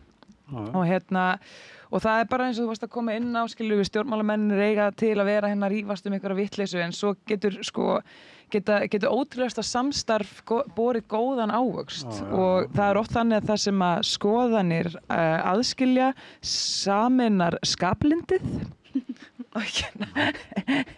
þannig að ég er bara ég er bara rosalega spennt, mér líður eins og það sé svo margt hægt, mér líður eins og bara sama hvernig þú tala við, sami hvaða flokki og svona, það er komin eitthvað, ég veit ekki, finnið þetta, það komin eitthvað svona stemning í fólk, það er eitthvað svona baráttu andi og ég held að fólk sem meira bara því það er byrjað að birta já, það og fólk er svona tilbúið að kannski leggja til hliðar eitthvað svona Sjálfstæðisflokkur er hvorki í ríkisstjórninni í meirihlutanum í borginni og það er bara það veistu hvað Gunnar, að ég segja það er allt að vinna fyrir okkur only way is up ég hef ekki farið í peysu bara síðan Sjálfstæðisflokkurinn misti meirihlutan það komið svo ekki vor en við erum hins vegar að sækja okkur veðri í borginni og þannig ég bara fíla svona keppnisskap ég er ábyggilega ekki sammálaður margt en ég fíla svona keppnisskap og þetta er þetta rétta attitúdu til þess að hafa í stjórnmálum takk þú veist það maður á náttúrulega bara alltaf alveg sama hvar maður er bara alltaf að stefna að því að sigra og gera betur og samfæra fleira fólk og ná meiri árangri og fólk sem hefur þetta attitúd það held ég mun alltaf ná árangri við hérna vettvangi dagsins, við erum búin að setja persónulegt met. Við erum búin að vera í 80 mínútur sem það hefur ekki gerst áður. Takk fyrir að... Þetta leið hratt. Til hamingju með það, krakkar. Já, það taka barni klukkan 2. Já, ok. Regnir alltaf við höfum verið flest hérna í 80 mínútur. Já. Við kveðjum þá og þakkum fyrir Sólveigana, Hallgrímur og Ragnhildur Alda. Já, takk fyrir mig. Þetta var gaman. Og við setjum á frammi hér á eftir, reyndar stór merkilegur þáttur. Það sem að tekið á föstudaginn. Já, Björn Þorláksson tók viðtal við forsætisráðherra á föstudaginn og það frumflutt núna eftir augnablik, held ég. Gerist áskrifendur á samstöðinni og taki þátt í að byggja upp öfluga og róttæka samfélagsumræðu. Allt það besta ókeypis. Knúsaðu vini þína. Samstöðin, þar sem manneskjurnar koma saman. Með því að ganga í leigjendasamtökin styður þú baráttu leigjenda. Leigjendasamtökin eru fyrir öll þau sem vilja vinna að réttlæti og öryggi á húsnæðismarkaði. Leigjendasamtökin.is. Ertu á leið heim úr vinnu? Stilltu á FM 89,1. Þarftu að tala borgarfulltrúa. Borgarfulltrúar Sósíalistaflokksins eru með viðtalstíma alla mánudaga klukkan 13:30 til 14:30. Það þarf ekkert að bóka tíma, endilega kíkja við í Bólholt 6, 105 Reykjavík. Segðu það á samstöðinni. Samstöðin í eigu hlustenda, áhorfenda og lesenda. Sláist í hópinn og gerist áskrifendur.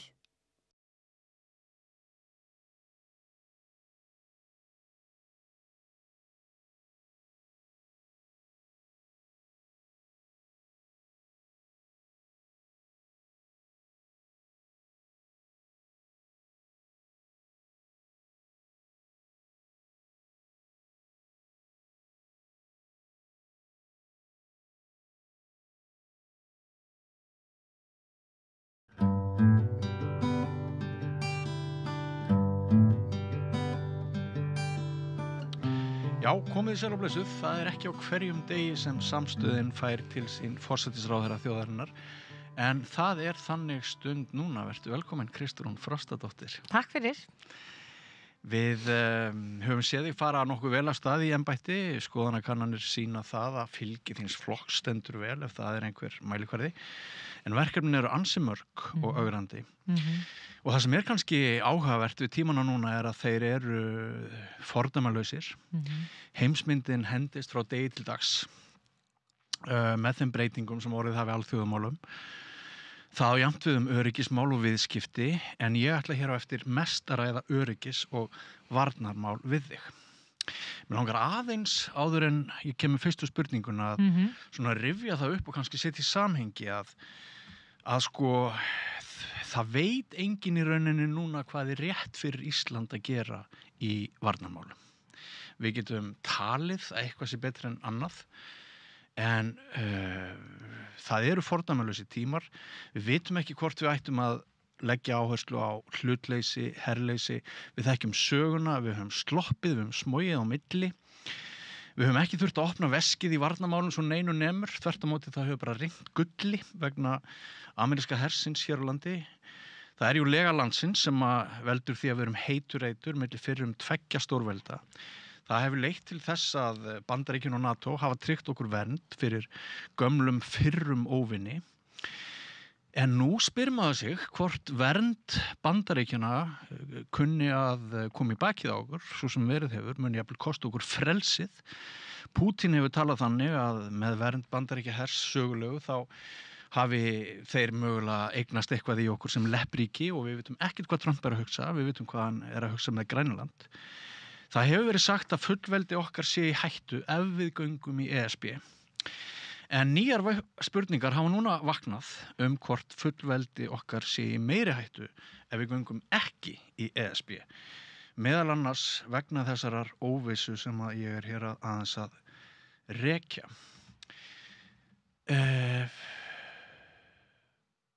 Vilt þú að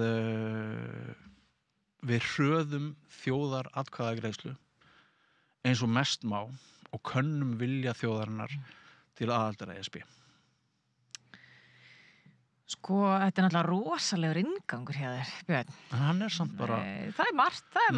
Nokkuð Já, held ég. það er margt til í þessu, en ég held að það sem að sé kannski réttast að það er margt á reiki núna. Við erum eiginlega svolítið í miðjunni á rykskýinu. Það er búið að þyrla mjög miklu upp á mjög skömmum tíma.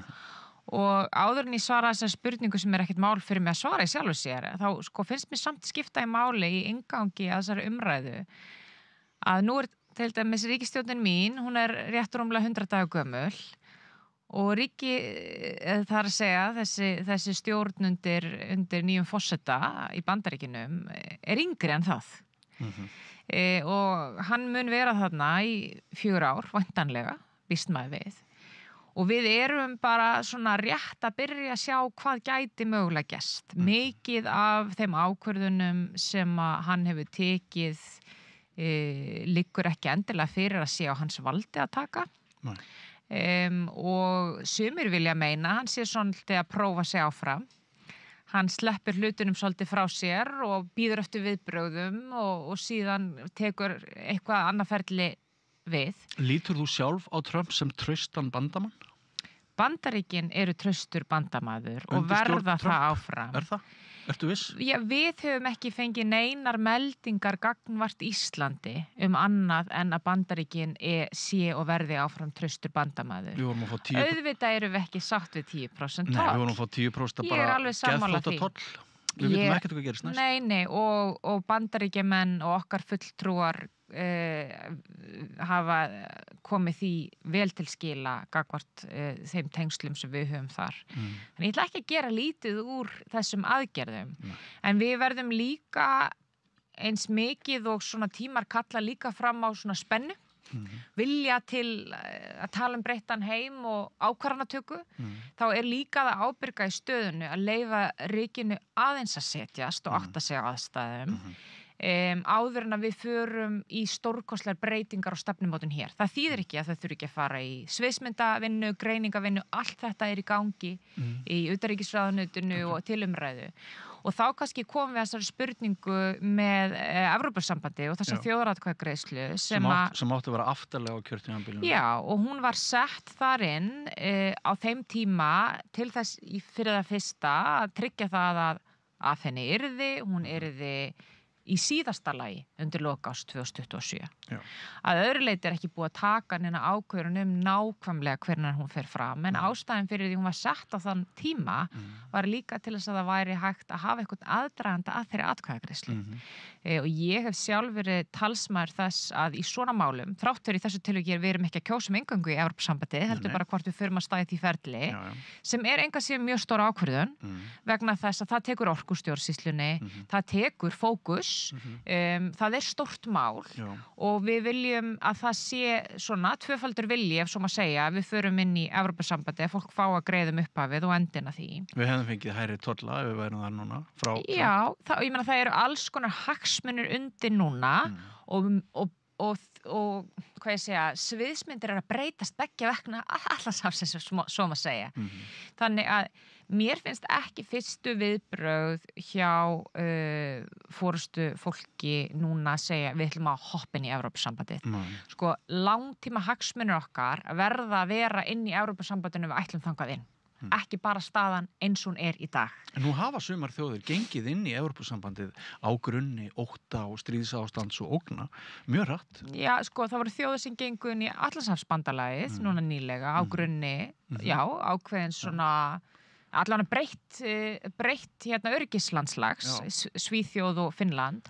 En það mín skoðun og ég hef sagt að þetta sé ekki sami hluturinn vegna þess að NATO varnarbandalag. Evrópusambandið vissulega í samstarfi þegar kemur að vörnum en fyrst og fremst í samstarfi í gegnum evrópska hluta NATO þegar kemur að vörnum. Og öll þau samtöl sem ég á við leiðtoga erlendis og ég hef nú setið á þó nokkru fjölda slíkra funda, það lögð áherslu á meðal allra þessara ríkja í Evrópusambandinu af því að flest þeirra eru nú í einmitt NATO, ef ekki öll,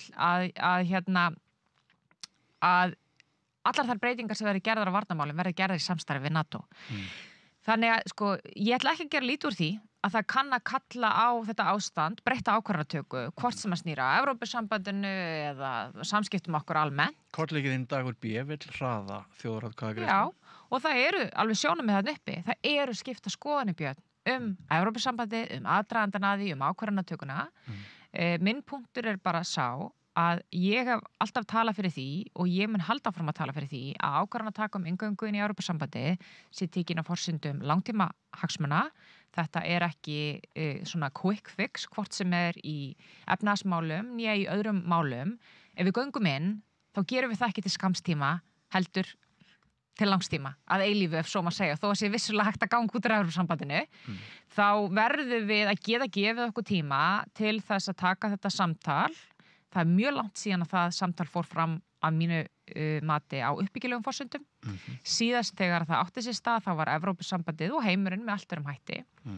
En það getur auðvitað margt breyst og ég ætla ekki að útiloka neitt í þessum efnum. En þú ert ekki að setja á dagskrá? Ég er ekki að setja á dagskrá í dag. Ég er ekki að setja á dagskrá í dag. En það er bara svo ofboðslega margt sem getur gerst á næstu vikum og mánuðum og það ábyrga í stöðunni er ekki á annað stað, meta aðstæður og það er það sem að kollega mínir í kringum mig er að gera. Þú sem sagt leggur áherslu á það að fara ekki á taugum og þú segir að það sé engin ástæða til þess að fara á taugum. Þú vilt sjá svona hvað gerist og hvað verður Trump og svo framvegis. En sko umræðin í heitu pottunum í sundlaugunum, hún er svolítið stressuð. Eðlilega. Já, eðlilega. Og það eru margir sem að finna fyrir ótta og öryggisleysi núna. Það eru líka allmargir sem að finnst þið sko valkyrjurnar í ríkisstjórninni að þið séu bara svona með vissum hætti svolítið herskáar þegar þið eru að tala að þið viljið efla varnir Íslands, að Íslendingar auki eigin varnir, við þurfum að vera þjóða meðal þjóða og gamla góða hlutleysið og herleysið, íslenska herleysið þar að segja, sem ég nefndi í inngangnum. Við höfum náttúrulega komist upp með alveg ótrúlega hluti og efnahagslega þá höfum við bara verið á toppi öldunar út af alls konar fríðindum sem okkar hafa boðist en þetta er í svolítið óvissu núna. Ertu hreinlega, ég vil nú ekki að spyrja þig hvort þú sért of róleg vegna ástandsins sem er í kringum okkur en ertu svona fyrst og fremst núna bara að þykjast vera róleg með fullsjarta tifandi undir peysunni? Ég meina, auðvitað hef ég áhyggjur af ástandinu og ég treysti mér alveg til að segja það hljóta allir að hafa áhyggjur þegar að það verða svona vendingar. Ég hef áhyggjur bara fyrir hönd landsins míns vegna þess að ég finn til ábyrgðar og maður vill passa fyrst og fremst upp á hagsmuni þjóðarinnar. Já, þú veist ekkert hvað gerist í fyrirvara. Nei, ég meina, maður hefur auðvitað bara í þessu starfi, Björn, hefur maður stöðugar áhyggjur og það er ekkert óeðlilegt. Punktur minn er bara sá að ég held að það sé ekki gott fyrir forystu mannesku í þessari stöðu að taka ákvörðun í einhverju angist og ótta. Vegna þess að það er ekkert nýtt í sjálfi sér í sögulegu samhengi að sambönd milli landa og bandamanna breytist. Við erum vissulega að stíga inn í nýja tíma og gerðum það í rauninni með stríði og innrás Rússa í Úkraínu að þessi friður sem við gengum að vísu hérna í Vestur-Evrópu sérstaklega og er sögulega séð stutt tímabil í sögunni og okkar mat á friði og herleysi og öryggi og hlutleysi byggir á í rauninni mjög skömmum tíma í sögunni þegar kemur að nágrannaþjóðum okkar. Auðvitað hefur maður áhyggjur í svona ástandin. Punkturinn minn er kannski bara fyrst og fremst sá að akkurat núna þá eru miklar hraðarvendingar sem eru ekki allar staðfestar. Skilju, það er búið að taka núna nokkra vikur fyrir þessa tolla sem fólk var að búast við að gætu komist að koma af stað. Þeir eru ekki endanlega staðfestir, þeir munu líklega verða að minnstakosti með þeim hættu að við fáum þessar lágmarks 10% tolla þó að ég sé ekki að fara á taugum það þýðir ekki við séum ekki að grípa til ráðstafana ég er til að mynda að fara núna bara eftir nokkra daga til Brussel þar sem ég mun funda með forseta framkvæmdastjórnar Evrópusambandsins til þess að ræði mitt stöðu okkar út af tollamálum ég er í stöðum samskiptum við leiðtoga annar Norðurlandaríkja að passa upp á okkar íslensku hagsmuni þannig að það er eitt að vera ábyrgur, tala við fólk, fara í sviðsmyndagreiningar, grípa til einhverja ráðstafana, það er annað að fara á taugum og ætla að umbylta einu farsalasta sambandi sem við höfum átt, sem er samskipti okkur með Bandaríkjunni, út af þróun á nokkrum vikum, en auðvitað þurfa að vera undir öllu búin. Þorgerður Katrín hefur rætt mikilvægi þess að efla burði gæslunar til þess að verja landið og fá auka fjárveitingar. Væntanlega myndi hún ekki segja þannig að þú værir samþykk því, en sko sumir setja spurningamerki við það, aðrir setja spurningamerki við það að peningar frá Íslandi hafi undanfarið ekki bara farið í hlúa sjúkruðum hlúa sjúkum sem að hafa særst í stríði, heldur beinlinnis til einhverja vopnajafnvel-kaupa og alls þess. Þurfum við að vera þarna? Getum við og gætum við með þessu gerst meira frekar skotmark heldur en að reyna bara að sigla á milli skers og báru eins og við höfum komist upp með? Ég skil alveg þessar spurningar og mjög eðlilegt að fólk velti þessu fyrir sér. Við höfum auðvitað verið í, fólk segir hlutleysi, við erum enga síðar hluti af NATO, við erum partur af varnarbandalagi, undir það fellur 5. greinin, það er fólk í öðrum löndum sem myndu koma hér og verja okkur ef af innrás yrði. Og ég held að það sé mjög mikilvægt að við höfum það bara í huga að hér búum við og höfum búið við öryggi og velferð og þrátt fyrir allt, þrátt fyrir margt sem má bæta í íslensku velferðarsamfélagi, hátt svona velferðarstig, meðal annars vegna sem við höfum ekki þurft að eyða peningum í aðra hluti. Og ég held bara að sko þessi upplifun fólks mögulega sé meiri áslag varnarmál, ég held að það hefur bara ekki verið talað nóg mikið varnarmál á síðustu ríkisstjórn. Það var heilmikið í gangi hér sem var bara ekki rætt Það hefur verið að stigmagnast, þú veist, þó að sé frá litlum uppæðum, framlög í varnarmál á Íslandi. Það hefur verið styrking á öryggissvæðinu í Keflavík. Það stendur til að fara í auknar fjárfestingar þar. Það er okkar skuldbinding gagnvart okkar veru í NATO. Við erum eina þjóðin sem í NATO sem ekki með her. Það stendur ekki til að stofna hér her. Finnst þér það sjálfri fáránlega hugmynd? Íslenskan her? Ég get ekki séð það gerast á mínum líftíma, en auðvitað veit maður ekkert hvað gerist. Það hefur margt gerst á stuttum tíma. En þú ert ekki áhuga manneskja um íslenskan her? Nei, og ég held að það er enginn að gera kröfum það þarna í feltinu úti að við gerum það. Það er hins vegar verið að gera kröfum að við stöndum við okkar enda samningum varðandi aðstöðu og varðandi ákveðna getu sem við veitum og aðkomu erlendra aðila. Ég meina, við erum að hafa heilmikil áhrif á varnarsamstarfi bara með því að veita aðstöðu hér á Íslandi.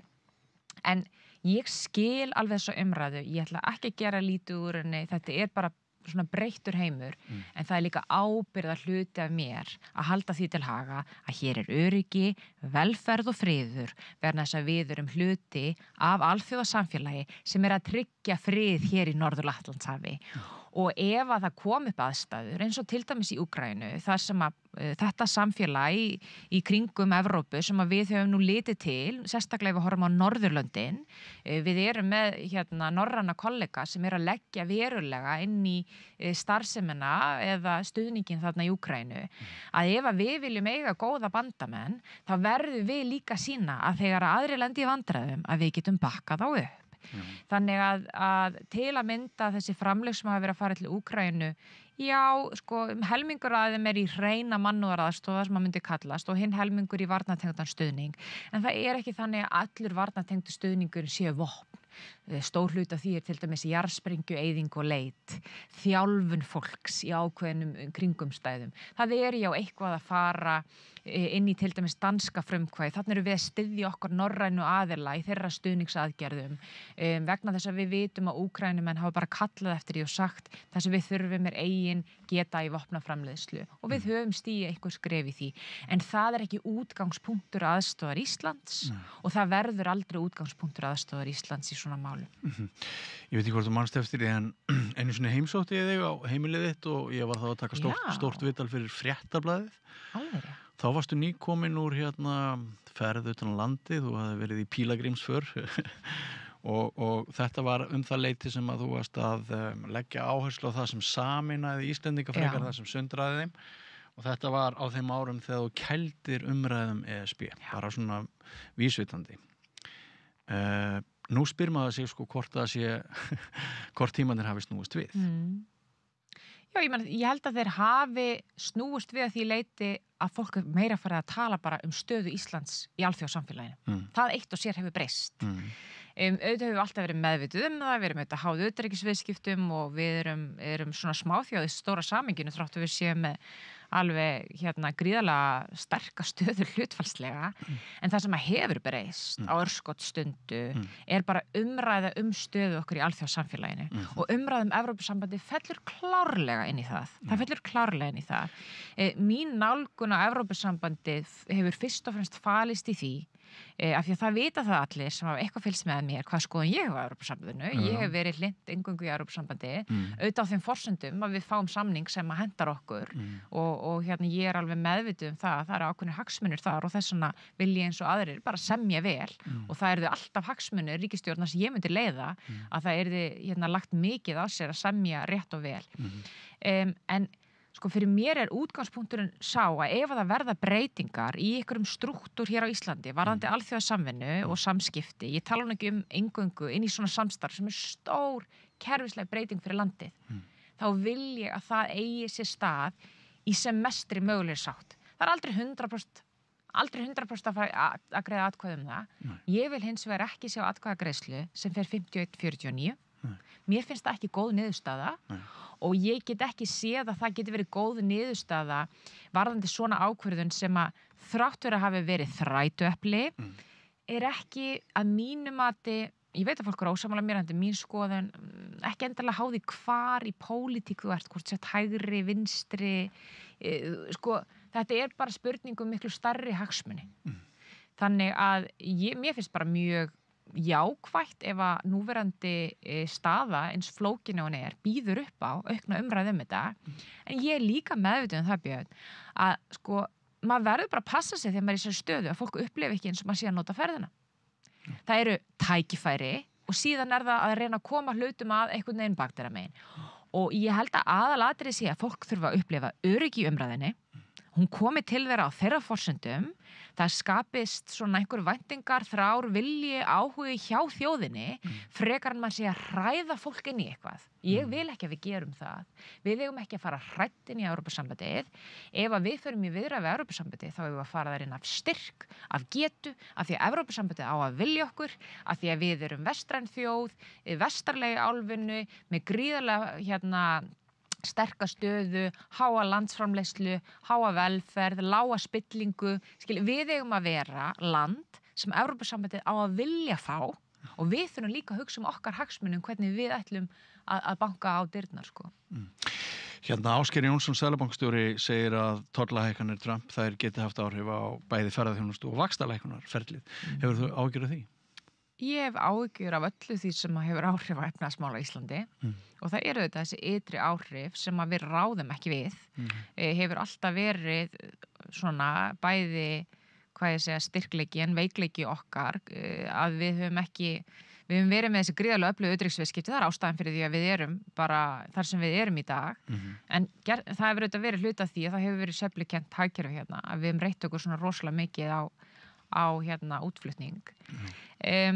Sko þær greiningar sem ég hef séð á þessar stöku tollahækkanir núna valda mér ekki gríðarlegum áhyggjum. Auðvitað þetta áfall fyrir ákveðin fyrirtæki, þetta mjög vont, ekki misskilja. Munum við svara einhvern veginn?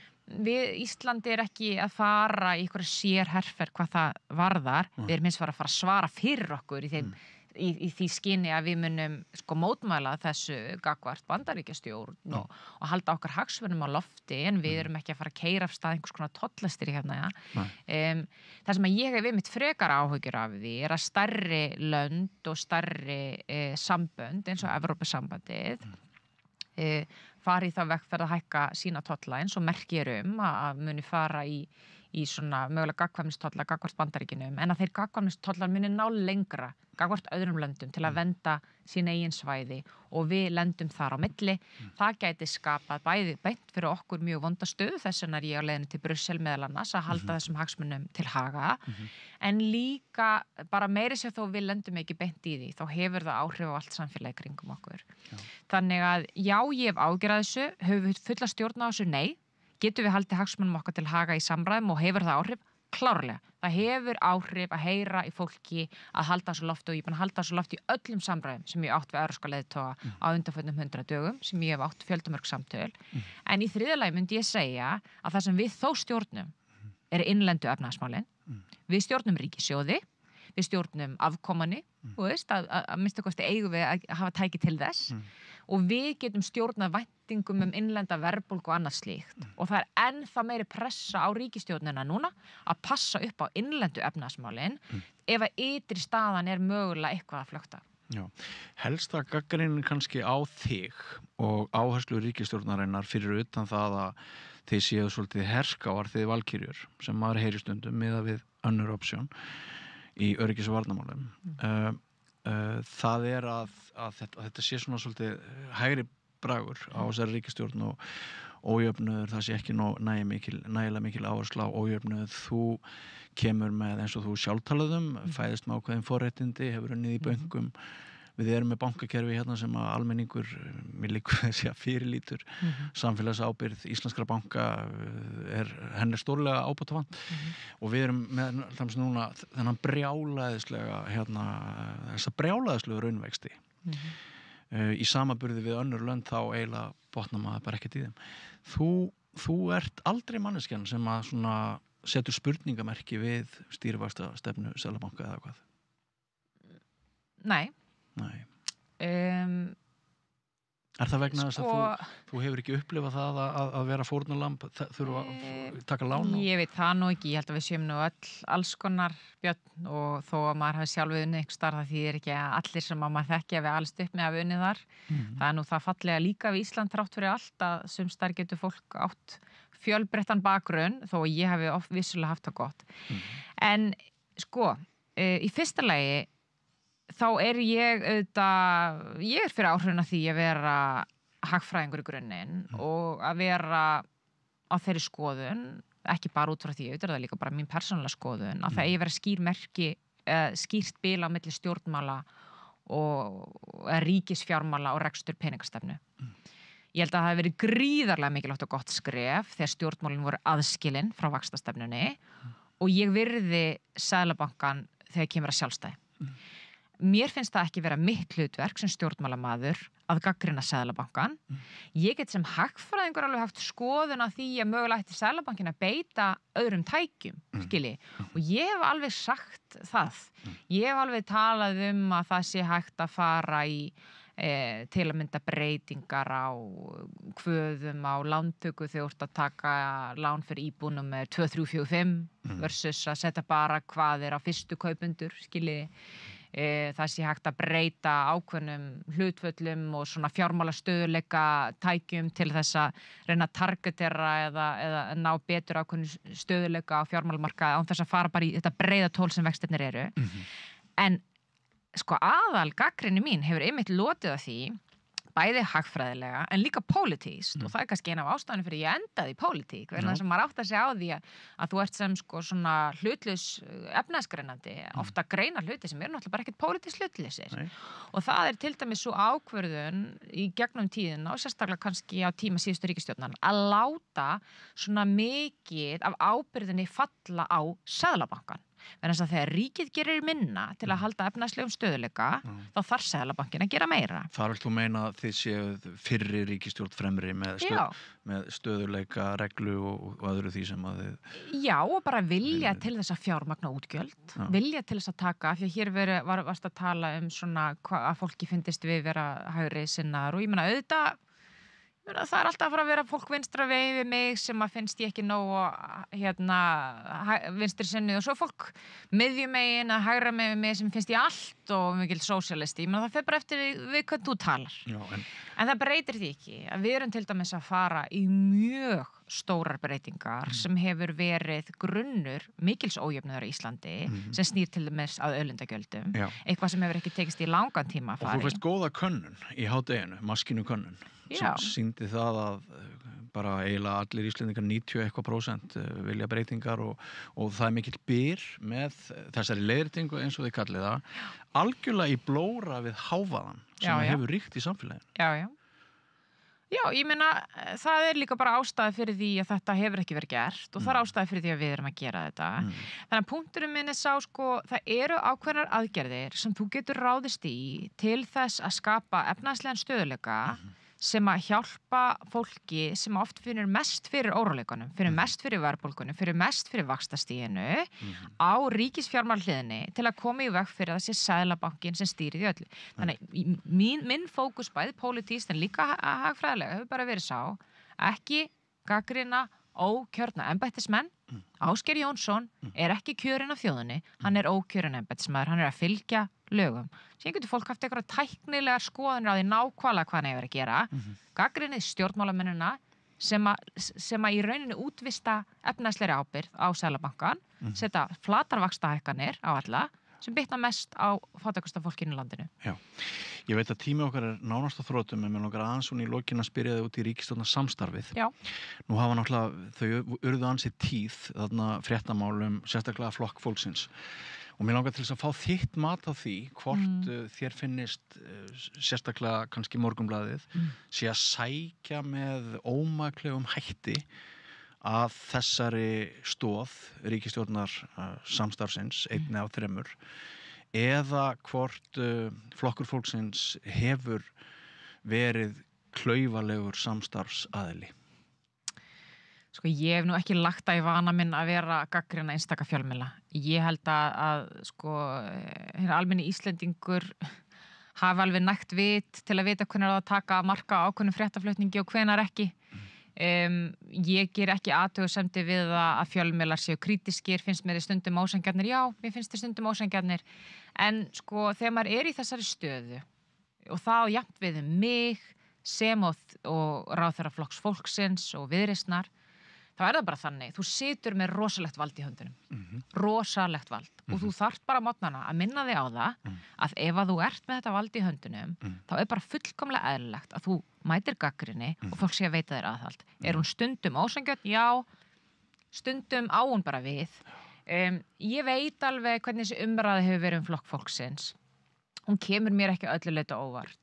Þegar ég fór í stjórnmál þrátt fyrir minn bakgrunn í fjármálum alltaf, ég nú ekki alveg upp bara með fólki í fjármálum, ég nú alveg upp bara með alls konar fólki og ég sagði það þegar að ég tók við Samfylkingunni að við þurfum að tala við alla, við höfum ekki að tala niður til fólks, við höfum ekki að gera greinamun á því hvaðan fólk að koma þegar það verður ákveðnar skoðanir, reynum að skilja hvaðan þau koma.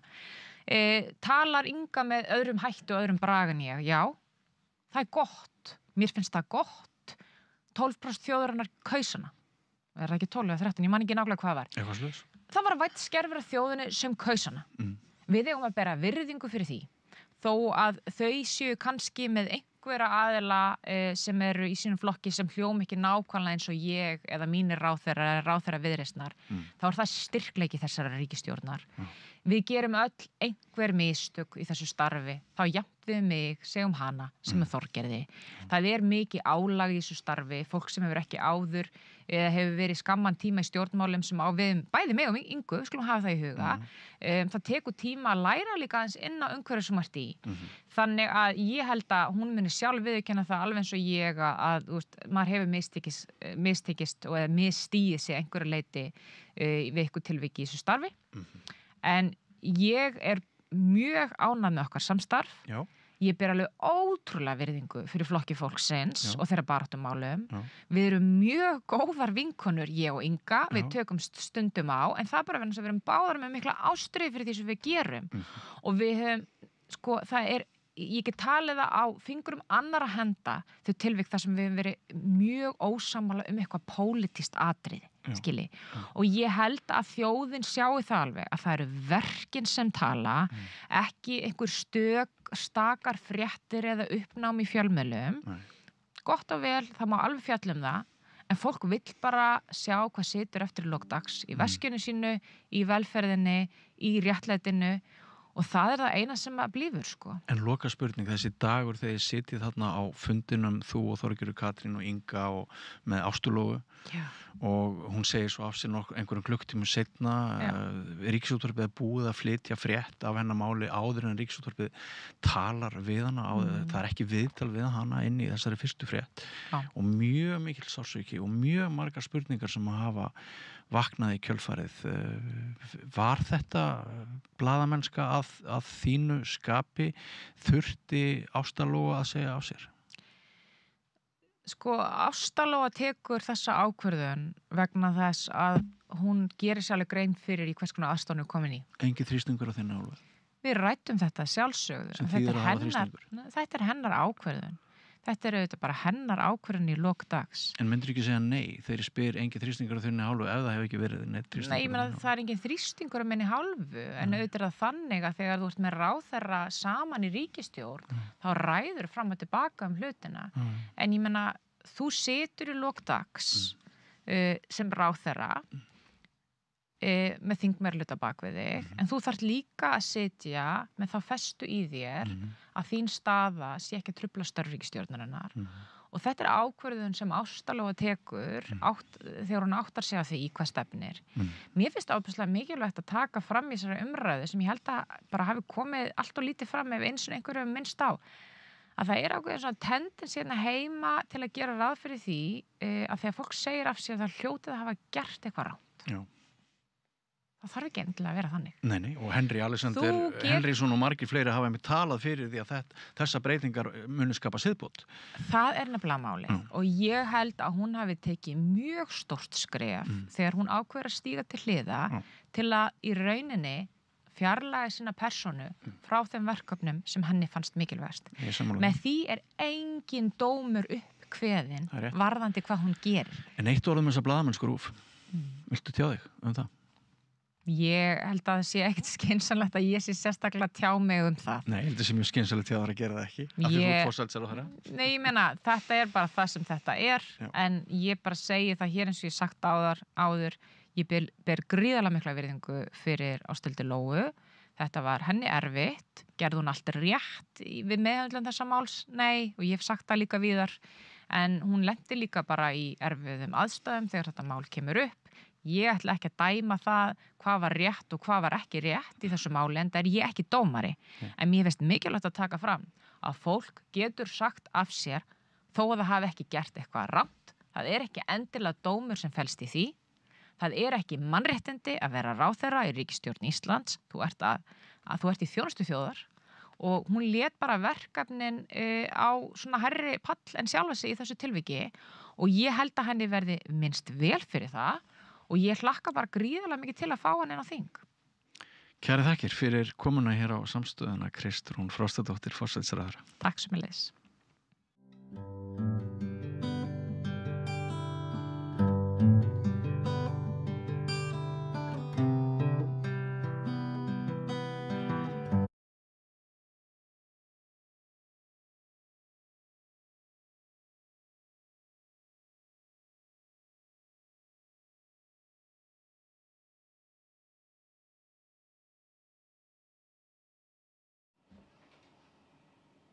Jæja, við ætlum að halda áfram eftir þetta vandaði viðtal sem Björn Þorláksson félag okkar átti við Kristrúnu Frostadóttir forsætisráðherra. Og hún er þá, þetta er önnur helgin í röð sem er ráðherra í þættinu hjá okkur. Já. En þarna þökkum við náttúrulega Byrni fyrir að hafa tekið viðtalið. En er eitthvað... Menni var að hlusta. Það er þú kannast við þetta ríkisstjórn Katrínar var svo kom COVID og svo kom eldgos og svo kom stríð. Ég held að þessi ríkisstjórn eigi eftir að fá miklu svona meiri ágjöf á ytri aðstæðum heldur en sú ríkisstjórn. Ég held að svona sviptingarnar í efnahagsmálum í heiminum eigi eftir að hafa mikil áhrif hérna. Ég held að þessi svona herrvæðing NATO, þar sem að fólk er bara í alvörun að tala um að 5% af landsframleiðslu eigi að fara í hernað. Og Þorgerður Katrín er byrjað að segja að sem að við höfum verið að tala um hérna held ég í 2-3 ár að segja á endanum munu ríkin segja byrju hvað með Ísland sem er eitt af ríkasta landi í heimi með höfðatölu. Akkur eru þau aldrei að borga neitt? En segir Kristrún í þessu viðtali, hún er að fara til Brussel í viku næstu viku og þessari til að tala mál okkar í þessum málum, en hún talaði líka um það og sagði þessi viðtali að framlag okkar til aðstoðar í Úkraínu að við getum ekkert endilega flokka þetta, helmingur fyrir örugglega til mannúðarmála En svo erum við ekkert, getum ekki... En ég er bara að tala um upphæðinar, sko. 5% af landsframleiðslu eru 240 milljarðar á íslenska mælikvarða. Og það er þrýstingur í þessari hernaðaruppbyggingu sem er þar að við tökum það. Við erum með ríkisstjórn sem að vill ekki hækka skatta á viðreist síða og það með ekki vera nein útgjöld nema að finna þá sparnað á móti. Þannig að ég held að þetta áreynslan sem að þetta mun valda mun reyna sko miklu meira á þessa ríkisstjórn heldur en COVID eða þessar smávægilegu efnahagslegu þrengingar sem að komu hingað eftir Úkraínustríð. Svo sumt á því sem að svo ríkisstjórn var að glíma við náttúrulega heimatilbúin vandi sem að voru bara hagstjórnarleg mistök á COVID-tímanum sem að leiti til mikillar verðbólgu og það. Þannig að ég held að því að við erum komið undir svona 100 dögum sem hafa verið svona, ég myndi segja að þessa ríkisstjórn svona giftu ríkir.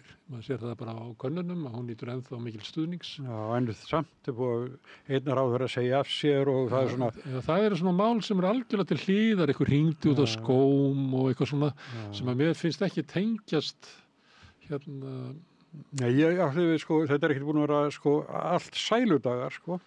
Þessi 100 daga? Nei, ekki nema sælan hefur verið svona hefur verið til gagnrýnt þessar hagræðingar tillögur sem að Sólveig Anna var meðal annars að því og Sonja Þorbergsdóttir í BSRB hefur líka gagnrýnt þetta séu svona hægri stefna sem þarna hefur verið að reka. En svo vandamál ríkisstjórnar hafa verið eitthvað svona smámál, manstu eftir þegar Sigurjón Þórðarsson átti að hafa hótað mokkanum eitthvað og þetta er bara, en svona í stefnan, ég held að hún nýtt mikil stuðnings með hækkun veiðigjalda. Ég held að hún njóti stuðnings við þessar aðgerðir sem hún hefur þó gert í húsnæðismálum. Þannig að hún nýtur svona ákveðins meðbyrs. En teiknin sem eru annars verður þetta bara krafa í Evrópu að færa, það er í Bretlandi er þetta núna barátta sem er kölluð sko welfare not warfare, þess að velferð en ekki hernaður. Þar er verið að klippa niður alla þróunaraðstoð, þar er verið að klippa niður sko stuðning sem er bara hinn allra fátækustu í Bretlandi hafa til þess að fjármagna sko hernaðaruppbygginguna. Það er búið að klippa niður allar aðgerðir í loftslagsmálum til þess að eiga fyrir hernaðinum. Ef að þessi ríkisstjórn ætlar að fara sömu leið og láta eins og við þurfum að gera það sama sem að ég hef bent á og efastum, að við erum bara á skilgreindu verndarsvæði Bandaríkjanna, það er bara absúrt að við séum að kaupa vernda Bandaríkjanna sem er hvort sem er alltaf að gefa okkur. Það er frekar eftir að rukkana, þótt ég sé ekki að leggja til ykkur arónísku. Ef ríkisstjórn ætlar að feta þessa leið, þá munum lenda í bara minkandi hagvexti í heiminum, versnandi viðskiptakjör að einhverju leyti, aukin verðbólga í heiminu sem náttúrulega verður flutt hingað inn. Því að 40% af öllu sem er keypt er innflutt, þannig ef það verður hækkun. Ég veit ekki hvað verður krónuna í þessu. Ég fylgdi svolítið með því fyrst, sko, þá fjall dollarinn gagnvart krónu, en hann er búin að jafna sig, sko. Krónan hefur fallið gagnvart evru, þannig það getur verið að við fáum verðbólgu sko að utan inn til okkar. Þannig að ég myndi segja að svona en góði tími í ríkisstjórnarinnar er brátt á enda. Og ég sé ekki að ríkisstjórnin geti brugðist við til dæmis þessari kröfu NATO að eyða 240 milljörðum í hernað. Á ári? Já. Við ráðum ekki við það. Jú, það er það sem aðra þjóðir bara... Já, ég veit það, en bara... Við verðum að bara segja pass. Jú, það sem að þjóðir er að gera í kringum okkur. Og það sem að það er svo sem endurspegla sömu leyti enduróma því að það er bara verið að stoppum allar aðgerðir í loftslagsmálum, skerðum niður velferðarkerfið, hættum allri svona þróunaraðstoð sem var náttúrulega friðaraðgerðir, átti að auka frið með því að ýta undir uppbyggingu samfélaga víða heim. En hvaða opinbera aðgerðir í loftslagsmálum? Hvað er verið að gera? Þannig Jóhann Páll er þegar búin að stróka þar út, ég man ekki hvað hann sagði, hann hefði hent út þarna einhverjum, var ekki 600 milljónir eitthvað leys, bara sem var búið, sem alþingi var búið að samþykja, sko. Já. Þannig að sömuleyti eru ráðherrarnir strax byrjar að tala eins og Keir Starmer og félagar. Það er bara óttinn við það að Rússar gerir innrás í Ísland, sem eru engar, af því að með þess að Pútín veit að Ísland er áhrifasvæði Bandaríkjanna, að fara að ráðast á Íslandi sem hún svipað bara ráðast inn í Washington. Það bara dyttið aldrei í hug. En af því að hín löndin láta eins og hérna sé svo gríðarlega ógn af Rússum að þeir valdi yfir Evrópu, að þá eigum við að fara að gera það sama. Og þetta er það sem að þjóðirnar eru að gera. Það er bara allt, allar aðgerðir í loftslagsmálum er bara settar á salt. Já, en við höfum ekki það aflögu fær, sko, við getum þetta ekki.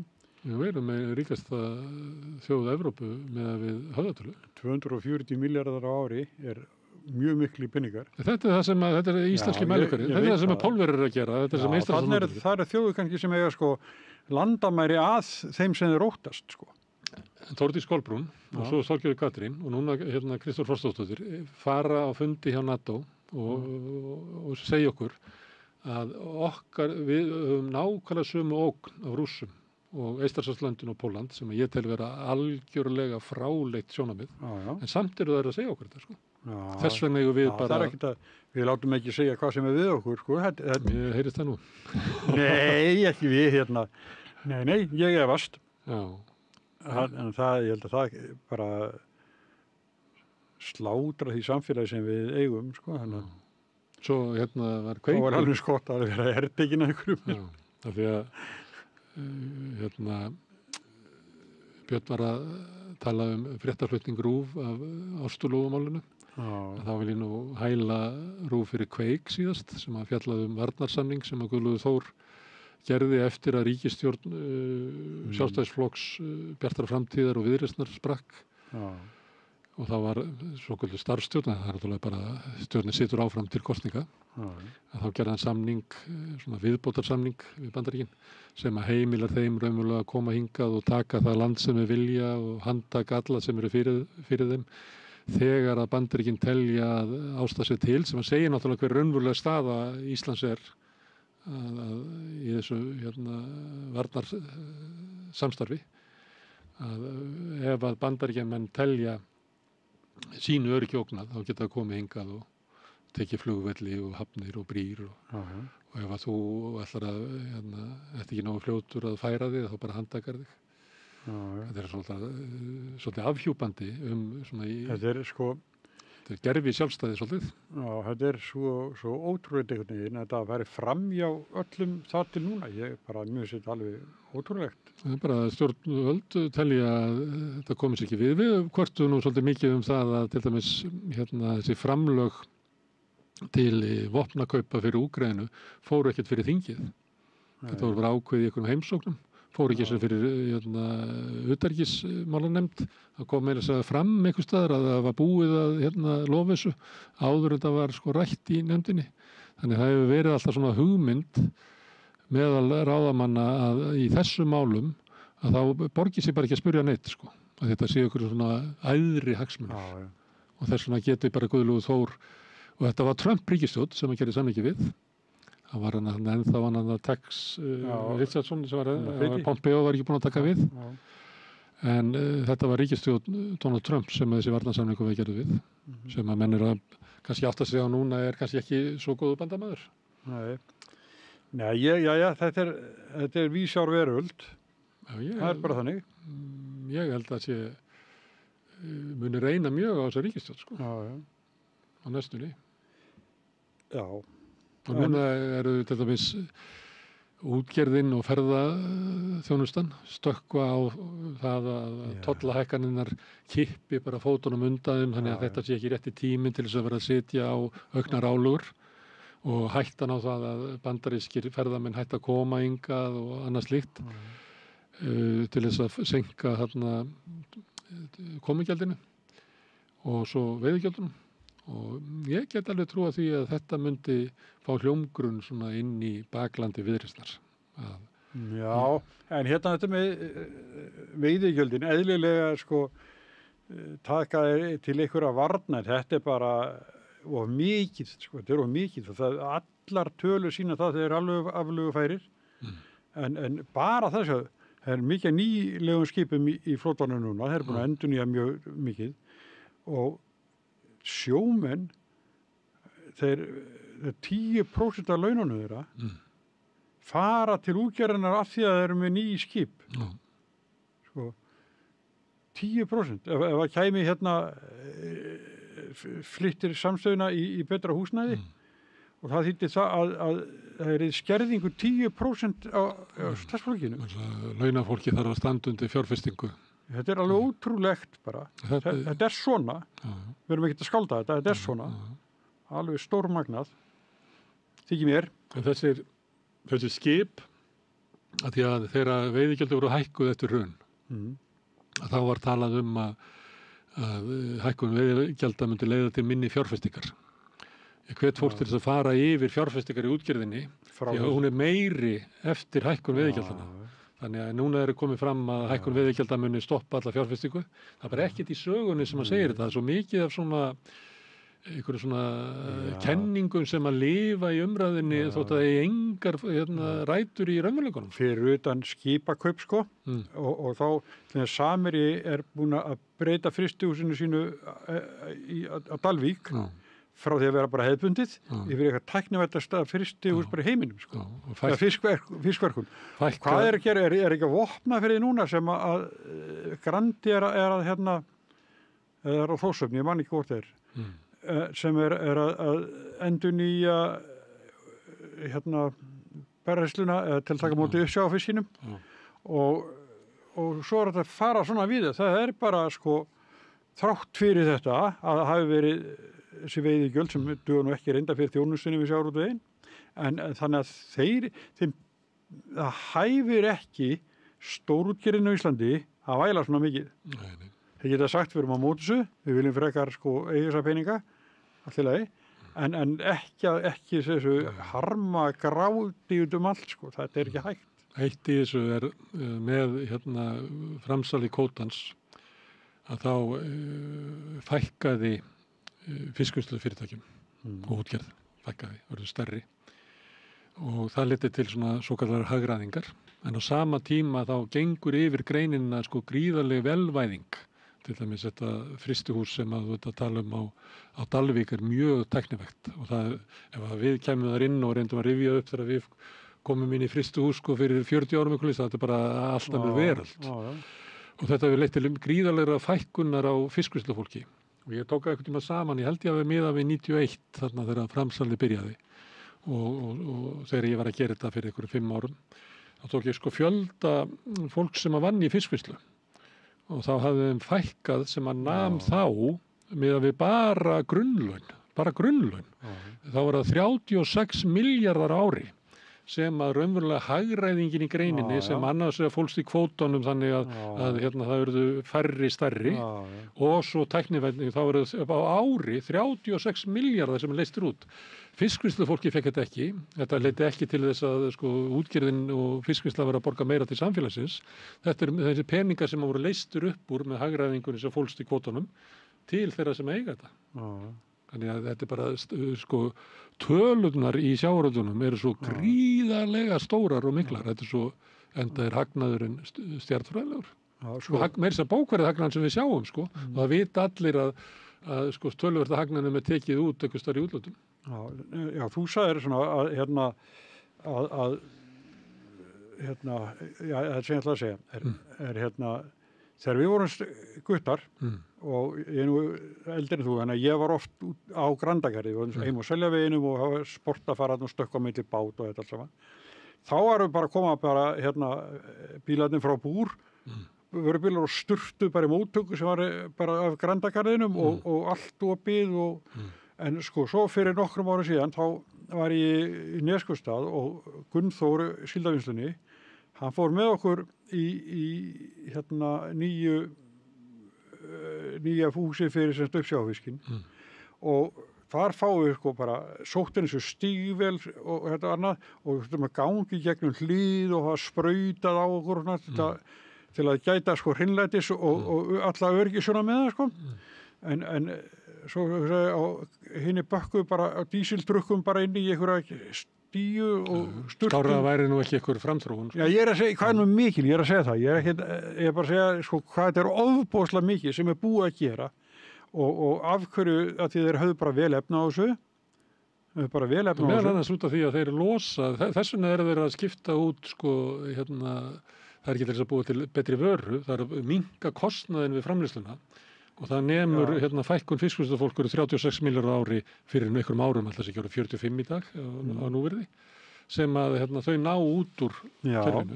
Og ég er að nefna þetta vegna þess að ég er ekki að móti sko tæknivæðingu, en við heyrum það núna þegar að vera að tala til dæmis gervigreind og eitthvað fleira og róbótavæðingu, að kannski verður við að því að stór hluta tekjur ríkisins eru byggðar upp á sko útsvari og tekjuskatti einstaklinga, ættum við kannski ekki að bara skattleggja róbótana.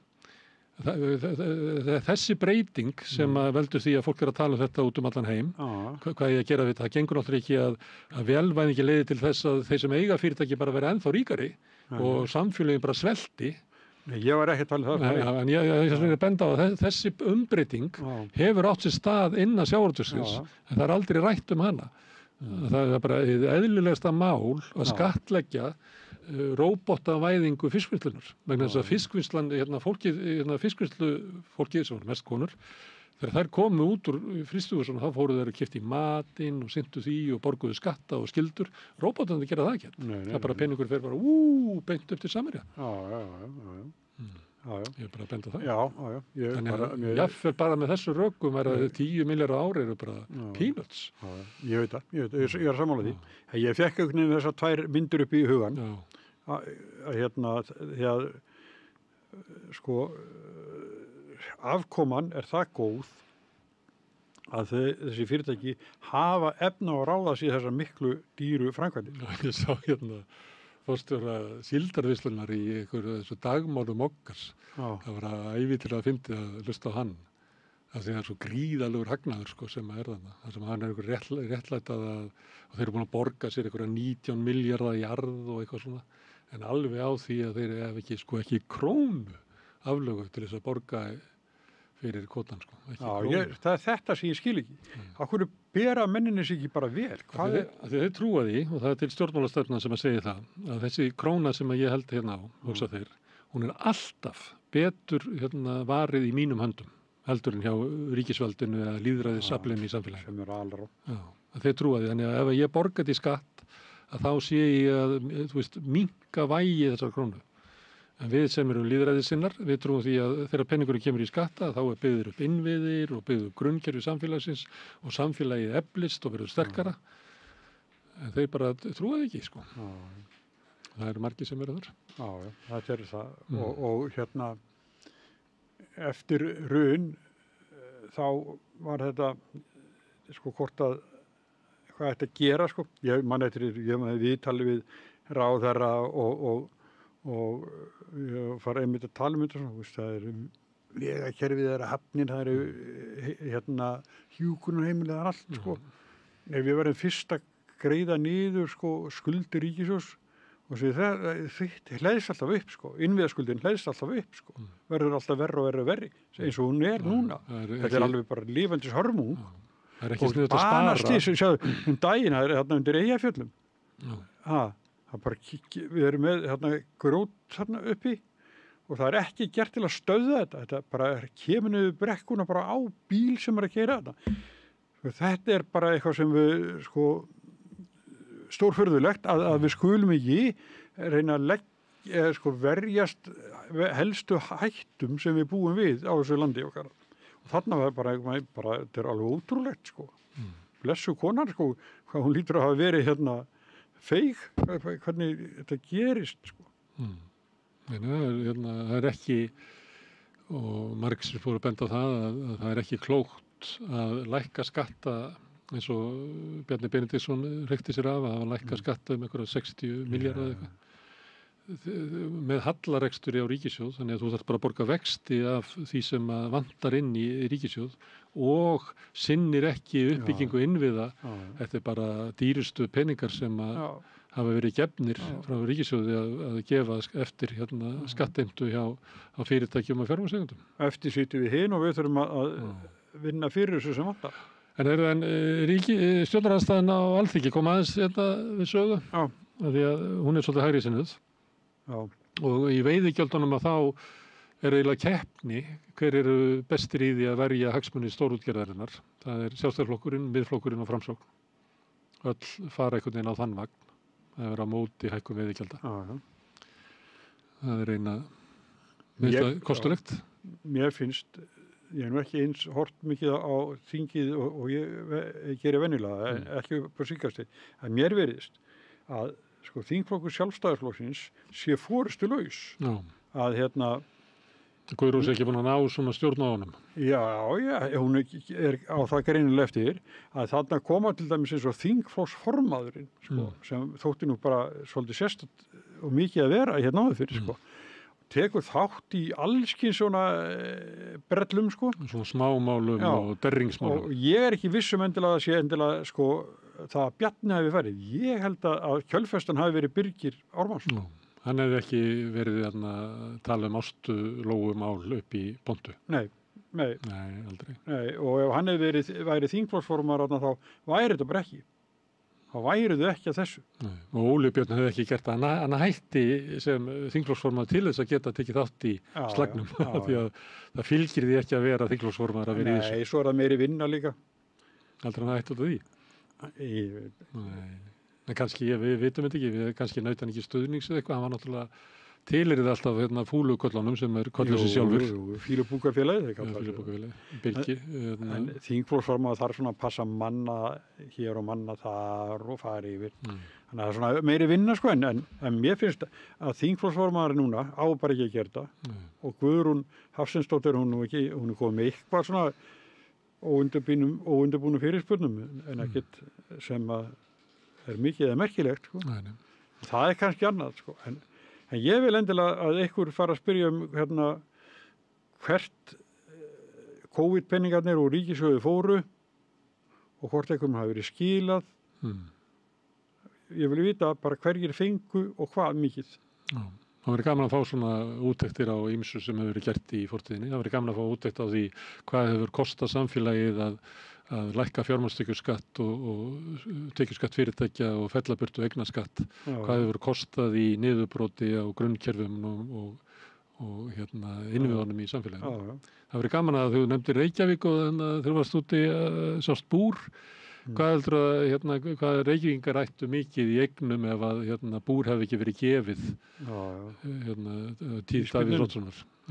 Ísbjarnar fekkum og svo bara, ég held að til dæmis Hvalur keypti sig inn í þetta á þessum tíma. Þetta var algjöru rakvirði. Og enn frekara því að við erum nú einhver leyti úr Hafnarfirðinum. Hvað Hafnarfirður stæði vel ef að bæjarútgerð Hafnarfirði ekki gefin. Þar voru með 3 togara fyrst og fremst undir lokin. Það fóru 2 til Hvals og Það fór ekki bara Spánverjinn? Nei, og svo fór 1 til Samherja eða ekki, eða var það öfugt?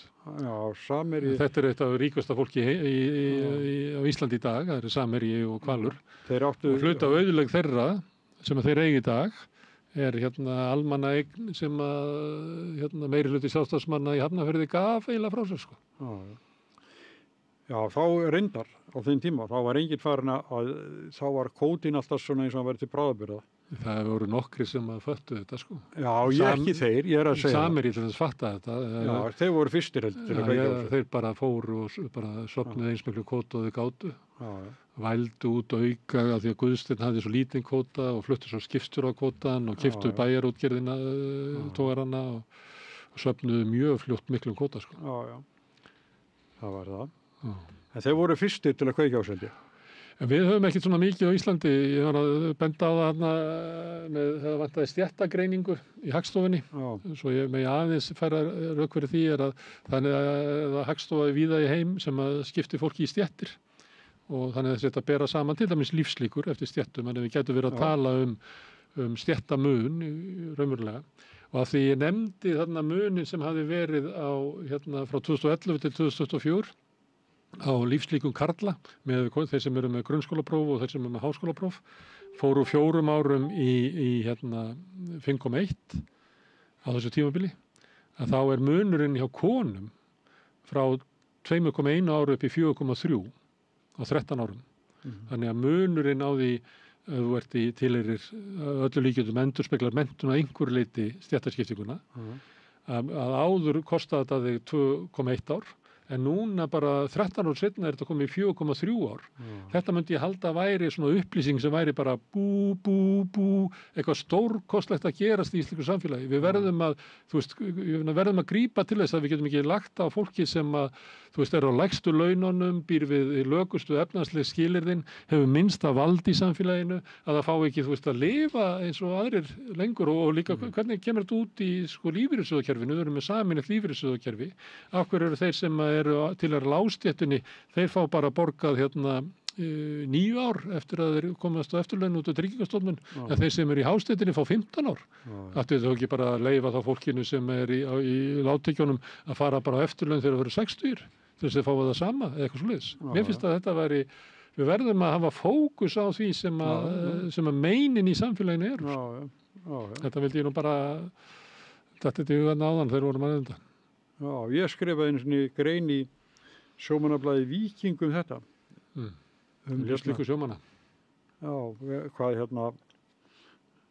einmitt þetta hvað lífaldur sjómanna var náttúrulega mjög lágur. Það voru bara sjóslys og tíð Þannig að það er ekki þeir voru alltaf svona utan við svona meðaltöl held ég. Og annað sem þetta svona út úr umræðin áðan að þeir var að tala hagræðingatillögunar sem að við höfum rætt hér að þessi áhersla ríkisstjórnarinnar á það og vilji ekki hækka skatta nema viðurgjöldin. Það minnst vera munur á því hvort að sveitarfélag gerir þetta eða ríkið. Fyrir þess að ríkið hefur skattlagningavaldi hjá sér. Sveitarfélagin hafa það ekki. Þau eru eiginlega þurfa að lifa bara á því sem að ríkið skaffar þeim. Þannig að ég held að sveitarfélagin sem gerir þetta meira af svona neyð. En þar fyrir þetta finnst mér alveg sjálfsagt að fara yfir útgjöld ríkisins í það bara það sóun þar inni eins og alls þar. Mér finnst svolítið sann skrítið þegar var það ekki Inga Sæland sem var hjá okkur og sagði bara, hún hefði bara opnað hurðina á ráðherraskrifstofunni og spurt hvað getur við sparað og þá komum bara 9 milljarðar með svona sögurnar af þessu hljóma svolítið svona eins og þegar Elon Musk er að tala það sé eitthvað stórkostlegt vandamál í Bandaríkjunum að fólk sé að þiggja tryggingar sem eru bara á aldri við nóa 600 ára gamalt fólk sem er að svindla út tryggingar og ævintýralegi fundirnir sem hann heldur og viðtölu sem hann gefur sem er bara að vera að lýsa því að allt velferðarkerfið sé bara eitt stórt skam það bara sé svindl þar upp alla og við verðum bara að höggvita niður en þessi umræðu eftir að koma hingað eða bara kortur Halldór Snorri Másson verður upp í pontu að tala þetta en mannst þetta nei, það er ekki framhald að þessu Herðu, ef ekki að fara að hætta þessu Jú. Við skulum var gaman í dag og gaman að fá aðstoð frá Birni Þorláks sem kom með ágætis gestina. Þökkum honum aftur fyrir það. Já, Kristín Þórsdóttir og svo þökkum við gestunum sem komu hingað inn í vettvang dagsins og þökkum líka Pétri Fjellstein fyrir að taka upp og senda út en mest þökkum við ykkur sem hafi verið að hlusta og horfa. Þið eiginlega breytið þessu samtal okkar í fjölmiðlun. Og þegar við byggt upp dreifikerfið eins og ég hef stundum bent á, þið gerir það með því að bara benda vinum og vandamunum á efni sem þið sjáuð hér sem ykkur líkar, að þá byggist upp dreifikerfið af góðri afspurn. Þið getið sagt frá því að það með finna efni okkar á Facebook, á YouTube, öllum hlaðarsuttum, bæði undir nafni Samstöðurinn og einstakra þátta. Þið getið valið að skoða sína Egils eða Rauðaborðið eða hvaða þætti aðra sem eru hérna á Samstöðinni. Við erum í útvarpinu á 89,1 á stór höfuðborgarsvæðinu. Það næst upp á sunnanvert Snæfellsnes, upp eftir öllum Borgarfirði, upp á litlu kaffistofu og út á Reykjanes þá. En fyrir utan þetta svæði má sækja útvarpssendingarnar á spilarann. Spilarinn er á netinu, spilar.is, en spilarinn er líka app sem má hlaða í síman og hlusta á Samstöðinu og allar íslenskar útvarpsstöðvar hvað sem er í heiminum. Við erum komin í sjónvarpið þeirra sem er svo heppin að skipta við fjarskiptafyrirtæki Síman. Þar erum við númer 5 á fjarstýringu dreifingunni, kannski vill munu önnur fjarskiptafyrirtæki bjóða sínum viðskiptunum upp að efni frá samstöðinni, ég veit ekki. Það er 24 tíma sólarhring, 7 daga vikunnar, allan ásins hring, samfélagsumræða í þættinum Synir Egils, Rauðaborðinu og öðrum þáttum hér á samstöðinni. Það sem að drífur samstöðin áfram er sá hluti áhorfenda og áhorfenda sem hafa gerst áskrifendur. Þeir gefa okkur orku til þess að halda samstöðinni gangandi og jafnvel að byggja hana upp og auka þjónustuna sem að við höfum mikinn hug að gera og ef að þú hefur kannski fyrir löngu búin að ákveða að innra með þér að samstöð sem mikilvægur þáttur í íslensku samfélagi og nauðsynlegur fyrir lýðræðið, þá hvet ég til þess að láta verða að því og skrá þig sem áskrifenda. Þá ferðu inn á samstöðum.is, það er hneppur sem ástendur áskrift. Það getur skráð fyrir 2.500 krónur sem er grunn áskriftin sem að mér er sagt að sé hlægilega lágt verð með við þá þjónustu sem að við bjóðum upp á. Þú mátt borga meira þú vilt og því sem kjósi getur látið áskriftina renna sem félagsgjöldin í Alþýðufélagið og það er Alþýðufélagið sem á og rekur samstöðuna. En takk fyrir í bili, við verðum aftur með Rauðaborðið klukkan 8 annað kvöld en njótið þess sem eftir er að helginni.